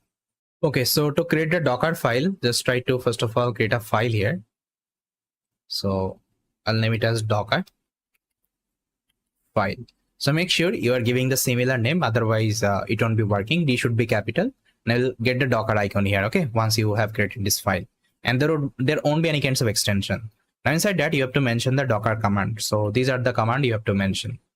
So first of all, here I'm taking one Python image actually, because I think you remember we are using Python 3.8, right? Environment. So that's why I'm taking one Python 3.8 Slim Buster image. If you have basics knowledge about Docker, it would be better. Otherwise, I know that you will be getting confused, but as of now, just try to remember, this is the Docker command actually I need if I want to Dockerize the entire source code. Okay, that means it will Dockerize the entire source code, and this Docker image actually will be using for the deployment. Okay, this is the idea. Now I'm creating a directory called app. Inside that, I'm copying all of my source code, and I'm doing the requirement installation, and then I'm executing my app.py. Okay, that's it. And it would be running inside Linux environment. That's why you have to give the Python 3 command. Okay, so this is the simple Docker file. Now let's start the deployment. For this, definitely you should have AWS account. If you don't have the account, just try to create one account. Okay guys, so now we'll start the deployment, and here you can see I have already added the deployment steps, like what are the things we're gonna perform. You can see first of all I have to log into the AWS console, create the IAM user. Okay, then this is the deployment actually description. Like first of all, we'll be building the Docker image of our entire source code. Then we'll be pushing this image to the ECR. So here we'll be using some services from the AWS. One services we'll be using called ECR. That means Elastic Container Registry. So here you can push any kinds of Docker image. So this is the alternative of the Docker Hub. I think you know Docker Hub. Okay, there you can also store the Docker image. Then we'll be launching the EC2 machine. EC2 is a virtual machine, virtual computer. Then we'll be pulling this ECR image to the EC2 machine. Then we'll be running that image to the EC2 machine. Okay, then we'll be doing some port mapping. Then we'll be able to access the application. And this is the policy I have to give. Okay, whenever we'll be creating the IAM user. So you can see all these steps actually I have written down here. So we'll be following these are the step one by one. See guys, before starting the deployment, you need one very important you can say file called CICD.yaml, and this file you have to create inside a folder. So let me create the folder first of all. So the folder name should be .github. Okay, .github. Inside this folder you have to create another folder called workflows. Okay, now inside workflows you will be creating one file called CICD.yaml. So this YAML file will help us to do the deployment. Okay, it will execute all the automated command, because here we'll be using GitHub action, okay, as our CI/CD tool. And for this we need this file actually, and the folder structure should be like that. First of all, .github, inside that workflows, inside that CICD.yaml, and these are the command you have to mention here. And now you can ask me where I got this command. Just simply search on internet how to do the CI/CD deployment with GitHub action AWS. You will get this CICD.yaml file, okay, from the GitHub site, and you can copy paste the same thing, and you can do some modification. So what I did some modification here, and rest of the things I keep it same. So it will perform the continuous integration, then continuous delivery, as well as the continuous deployment. Okay, I'll tell you what will happen whenever we'll be doing the deployment. As of now, just try to remember this is the thing you have to do. Now you have to mention the port here. I think you remember we are running our application in port number 8080. That's why we have given port number 8080. If you are using any other port, you have to change the port number here. Okay. Yes. Now, see, before starting the deployment, guys, first of all, I will tell you what is CI/CD deployment exactly. For this, I already recorded one video previously. I'll add this video part in this video. This will give you the entire understanding what is CI/CD deployment and why we need it exactly. Okay. Then after that, we'll be starting the deployment. So guys, as I already told you, here we'll be doing something called CI/CD deployment, right? And I already told you what is CI/CD full form. It's continuous integration, continuous delivery, or deployment, right? So inside continuous integration, continuous delivery, what happens? Let's say you are the developer. Okay, let's say you are the developer. So what is your task? Your task is to develop a project in the development, let's say, environment. So development environment means like your local system. Let's say you are using your laptop or computer. That's a local computer. Okay, local computer. Fine. Then what we are doing, I think you remember, we are committing this code to the GitHub, right? We are doing the code management. I think you remember. That means whenever I was adding some new feature, I was pushing this code to the GitHub. Yes or no? Okay, with the help of Git client, we are pushing the code in the GitHub server. Now what happens actually, let's say after deployment. So this is called actually development server, or I can write this is actually development environment. Okay, development environment. So after implementing this project, we have to do, we have to deploy this project, yes or no. Let's say somehow you have deployed this project on the AWS cloud. Let's say this is your AWS cloud. Fine. So let's say you have deployed this project to the AWS cloud manually. You just created a, let's say, instance there. You just took a machine there, a EC2 machine, and you manually deployed this project. Now it will give you some endpoint. Okay, endpoint. So with the help of this endpoint, any of the user, okay, user can access your application. Now let's say after 4 months or let's say 6 months, you want to add some more features in this, let's say, application. Let's say you are deploying medical chatbot. The medical chatbot we implemented, I think you remember, right?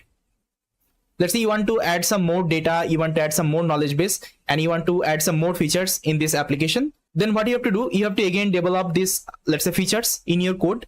Then what you will be doing, again, you will be deploying this application to the AWS cloud. Now just try to see, whenever you are deploying the project for the second time, let's say this is the first time you have deployed, then you are trying to deploy for the second time, then what you have to do, first of all, you have to stop this application in the AWS.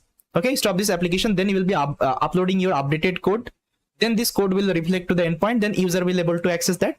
Now let's say in between, whenever you stop this AWS server, let's say your application, let's say it took 3 hours. It took 3 hours to change the entire source code. That means change the entire features, okay, of your application. So what will happen? 3 hours user won't be able to access your application. So they will come your website and they will see server error. Okay, server error actually they will get. So if user is getting this kinds of experience, so definitely it would be a negative, let's say, effect, okay, on your application. So next time actually they are not going to use your application, yes or no. Let's say if ChatGPT is down for the let's say 3 hours, definitely people will move to the Google Bard or any other, let's say, software, whatever actually we are having. Okay, so now see, ChatGPT is also updating their, let's say, application day by day.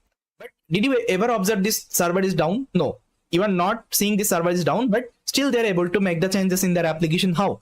Because they are following something called CICD approach, continuous integration, continuous delivery. That means this application is keep on running, but in the backend they're pushing their source code, they're pushing their, let's say, new features, and this feature is automatically getting updated. Okay, so this is called CICD. That means you are not going to deploy this application manually. Instead of that, what you have to do, you have to follow the CICD. That means what will happen? Let's say you have changed something in your code, you will push the code to the GitHub. Okay, GitHub will automatically let's say deploy your code to the AWS cloud.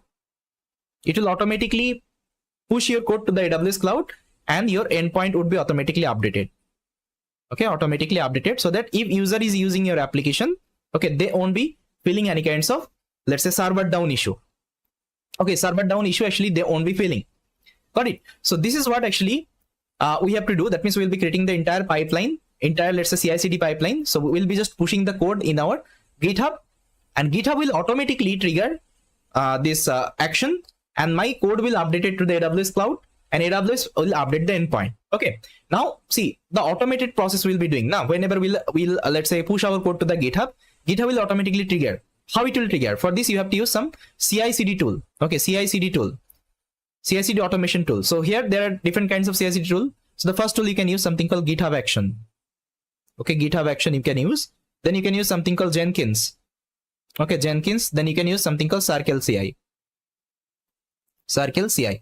So these actually 3 famous tools actually we are having in the market right now. So people are using more this GitHub Action, because GitHub Action you don't need to set up anything. It is already set up everything in the GitHub. But if you're using Jenkins and Circle CI, you have to set up this server manually. Okay, so here we'll be using GitHub Action because it is already inbuilt with the GitHub. We don't need to set up anything. Going forward, I will also show you how we can let's say use Jenkins, Circle CI. These are the services as well. Fine. So yes guys, this is the complete high level architecture of our deployment. So guys, I think you saw what is CI/CD deployment and why it is required. And now let's start the deployment. But before that, let me give you some high level walkthrough of this file. See, inside continuous integration, I'm not doing anything. I'm just only doing the echo operation. But going forward, if you are running any test cases, you can execute the test cases inside continuous integration. Inside continuous delivery, I'm just authenticating with my AWS account with the help of AWS access key and secret key. I'll tell you how we get it. And after that, what I'm doing, I'm building my Docker image. Okay, with the help of Docker file. it will build the entire Docker image. Then it will push this Docker image to the ECR repository. Okay. Then inside continuous deployment, I'm again, you can say authenticating with my AWS account with the help of this credential. Then I'm pulling my Docker image inside my EC2 machine. Okay. Then I'm executing here. Okay. And then after that, we'll be doing some port mapping and we can access our application. This is the high level walkthrough. Now let's go back to my AWS. So I already have one AWS account, guys. If you have account, please try to log in with your account. And if you don't have account, try to create one account. So the first thing what you have to do, you have to create one IAM user here. So let me create one IAM user. So you can simply search for IAM. That means identity access management. That means you are not going to give all the permission of your AWS account. Okay, because you need some certain services here. So we'll be only giving that particular permission. Okay, that's it. I'll just click on the user and let's create a user here. Now I'll give the user, let's say, ML project. You can give any name, it's up to you. Now let's attach the policy. So here I already added the policy, what policy actually you need in the README file. So here I need two policy. One is the EC2 container registry full access, that means ECR. And this is the EC2 machine. Okay, so simply search here and just try to tick mark it. Okay, once it is done, just try to remove and again give the second permission. So search here and try to give the permission and simply click on the next. I'll see that two permission I have added. Now I'll create the user.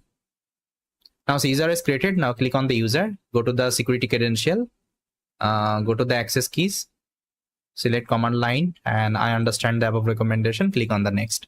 After that, create the user. And this is your access key and secret key, guys. Okay, now you can download it as a CSV file as well, so that I need later on. Okay, so yes, and don't share this key with anyone, otherwise they will be also able to access your account. Okay, so I'll remove it after the recording. That's why I'm showing you. So it is created. Now you can see this first step we have done. That means we have logged into the AWS credential. That means we have logged in our AWS account. Then after that, we created the IAM user, okay, with the permission we have given. Now the next thing, I have to create the ECR repository. Okay, so to create the ECR repository, search for ECR, Elastic Container Registry, ECR. So this one. And make sure you track your region. Okay, see, I'm working in the Mumbai region. If you're using any other region, you have to give the region ID. Okay, so here I'll be using AP South 1. Got it? So create the repository. So you can give any name. Let's say I'll give ML project. Keep it everything default, no need to change anything. Create the user simply. Okay, and copy this URI and save it somewhere because I need it later on. So let's say I will save it here as of now. Okay, now the next thing, I have to create a EC2 machine. Okay, Ubuntu machine I have to create. So for this, here you can search EC2. That means virtual machine, EC2 instance. So simply just click on launch instance, give the name, let's say ML machine. You can give anything, it's up to you. Select the Ubuntu. Then after that, you can select the instance type. Let's at least take 8 GB memory, guys. Okay, 8 GB memory you have to take. So let's take T2 large, and after that, select the key value here. If you don't have a key value, you can also create. Let's create ML project. So this key value here you need. Let's say if you want to access your machine with the help of any third party, let's say a tool, let's say Mobile Stream or Putty, that time actually you need it. But here I'm not going to use third party tool. I'm going to directly launch the like AWS CLI. Okay, from there actually we can access our machine. I'll tell you how to do it. Then after that, select these two options, HTTP and HTTP, and select the configuration storage. At least take 30 GB. After that, let's launch the instance. So click on the view instance. Now it should be running. Just refresh here. The status should be running. Now guys, you can see my status is running. That means my machine is running. Now click on the machine ID and click on the connect button and simply connect. Okay, it will open a new window and there you will get one black terminal. And this is your production server.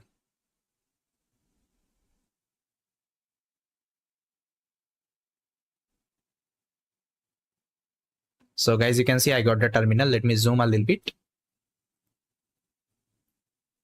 Now let me clear.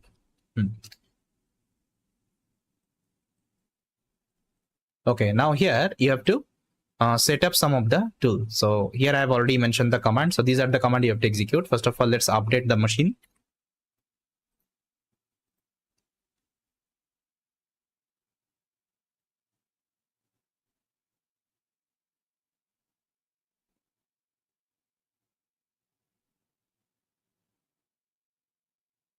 Okay, then I also need to update the apt-get update. Give the yes permission. Okay, it's completed. Now I'll copy this command. Now we'll be installing Docker, okay, in my machine because Docker is not there by default. So for this, you have to execute this at the command.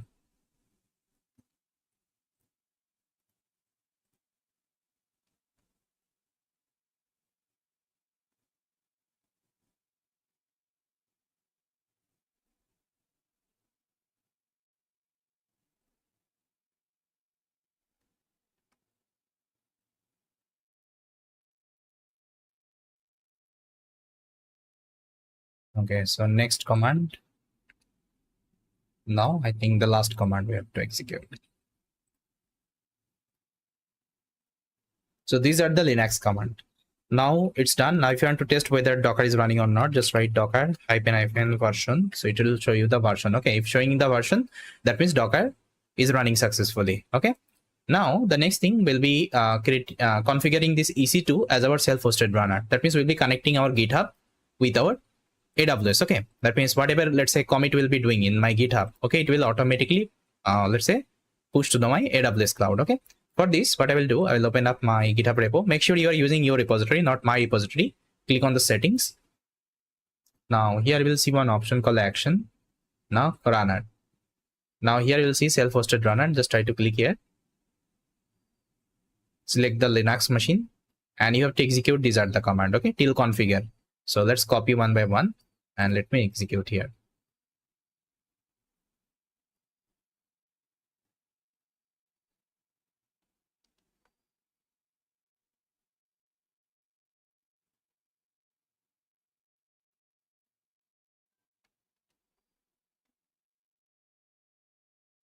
Okay, so this is the command.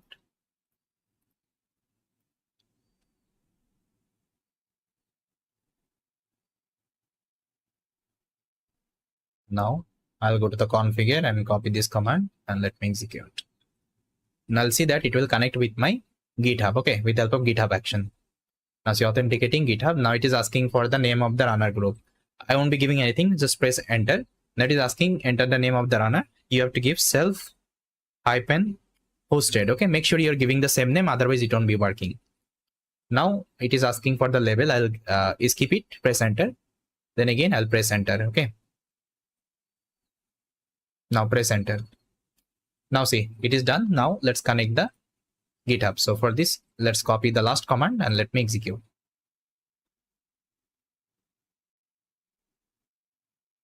Now see guys, connected to GitHub and listening for the jobs. That means connection is done. Now if I check the connection, just go to the runners, you'll see that it's idle. That means my GitHub is connected, okay, it's up and running with my AWS. Now whatever change I will be doing, it will automatically get updated, okay. But before that, I also need some security credential, okay. With the help of credential, it will authenticate with my account. So here I already mentioned, after that you have to add some security, okay, secrets. So let's add the secret. For this, left hand side you will see secret and variable. Go to the action and repository secret, okay, create a new repository secret. First of all, give the all the list I have given. So copy this one, AWS access key ID, give the key name, and here you have to give the secret. And where you will get the secret, I think, remember we downloaded one this access key, okay, whenever we created the IAM user. So let me open it up. So this is my secret, okay, AWS access key ID. I'll copy. Make sure you're copying before the comma, because it's a comma separated, right? So this is my access key ID, and after comma, this is my secret access key ID. So I'll copy and mention it here. So don't do any mistake, otherwise it won't be working, okay. Try to follow the exact step I'm doing. Now create a new repository secret again. Now I have to add the AWS secret key ID. I'll copy and I'll paste it here. And this is my AWS secret access key ID. Before the comma, let me mention. Now new repository secret. Next one, AWS region. So here I was working in the Mumbai. You can see I'm Mumbai, and Mumbai ID is AP South 1. So let's give the name. It should be AP-South-1. Okay, make sure you are giving the same name. And if you're using any other region, you can give the same ID here. So it's done. Now let's give the ECR login URI. Copy.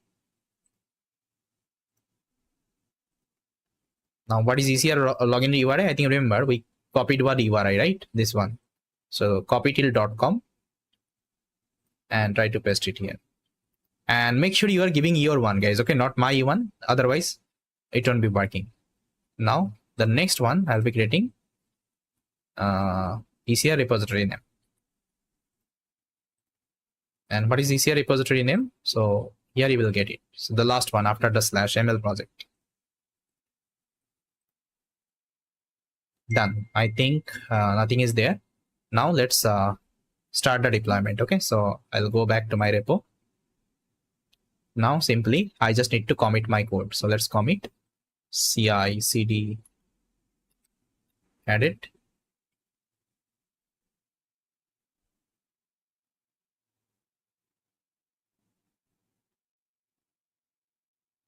Okay, done. Now if I go back to my GitHub and refresh here, you'll see that your action would be running. Okay, there is a yellow mark. Now go to the action and see CICD is added. It's running.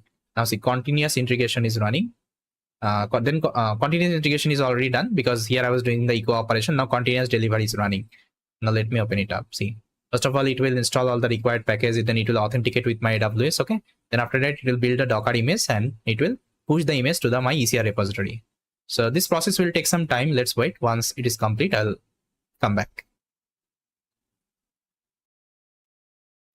So guys, as you can see, my delivery is completed. Now, if you go to the ECR, you'll see the image actually it has pushed. So let me show you. If I go to the Elastic Container Registry, see, this is my ECR has been created. Now inside that, this image has been updated. Okay. Now the next stage is running continuous deployment. So what will happen now? It will again authenticate with my AWS cloud. It will pull the image from my ECR and it will run in my EC2 machine. Okay. So guys, as you can see, my continuous deployment is also completed. Now what I will do, I will get back. And here you will see one public IP address. Just try to copy and just paste here and see if I execute. See, it won't be working because I have to set my port. Okay, because my application running port number 8080. Okay, so how to set this port? For this, just go to the security and here we'll get one option called security groups. Then click on this edit and bound rules. Select this custom TCP. I have to add the rules. Then I have to select the custom TCP and port number 8080. Give the 000 and save the rules. Okay, once it is done, get back to the instance. Now copy the public IP address again and try to paste here and give the port number 8080. Okay, now it should work. See guys, my application is running. Now what you have to do guys, first of all, you have to train the model. I think you know. So to train the model, give the /train.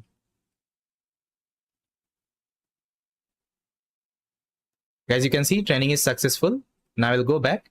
Now I can do the prediction. Let's give the number. You can give any number. I'm giving, so you can give the actual number. I'm giving the dummy value just to test whether it's working or not. Okay, after that, I'll click on the predict. Okay, I have to give this number as well.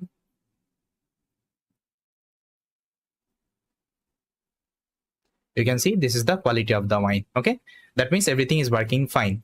Now let me show you how we can destroy all these instance you have created. Let me show you the termination. Otherwise, it will charge you. Okay, if you keep on running this. So for this, first of all, I will stop the instance. Select the instance. Click on the instance type, instance, and click on the terminate. Okay, terminate means it will delete after some time. So it is shutting down. After some times, it would be deleted. Now, similar wise, I also need to delete my ECR repository and delete. And one thing, let me tell you, see, whenever your application is running and if you are adding some new feature, okay, next time, so you have to execute this, you have to uncomment this 3 line. Okay, this 3 line, what it will do, it will first of all stop the current running container. Okay, then it will, let's say, launch your new container. Okay, so make sure whenever you are pushing second time, that means the second time, if you're pushing, you don't need to do the configuration. It's just a one-time setup. Okay, so it will automatically update your application in the AWS clouds. But before that, you have to activate this 3 line. Okay, I hope it is clear. Now let me show you how to delete. Yeah, so it is already deleted.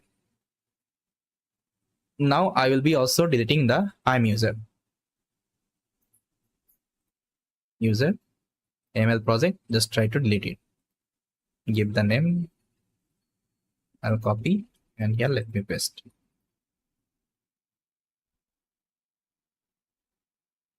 Okay, see, everything is deleted.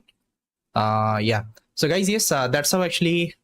So yes, guys, that's how actually we can do the CI/CD deployment. See, next machine learning project implementation, we'll be learning some advanced topic. So there actually I'll show you how we can use different kinds of MLOps tool as well. So yes, guys, this is all from my side. I hope you liked it. If you liked it, so please rate the codes. With that, guys, thank you so much for watching this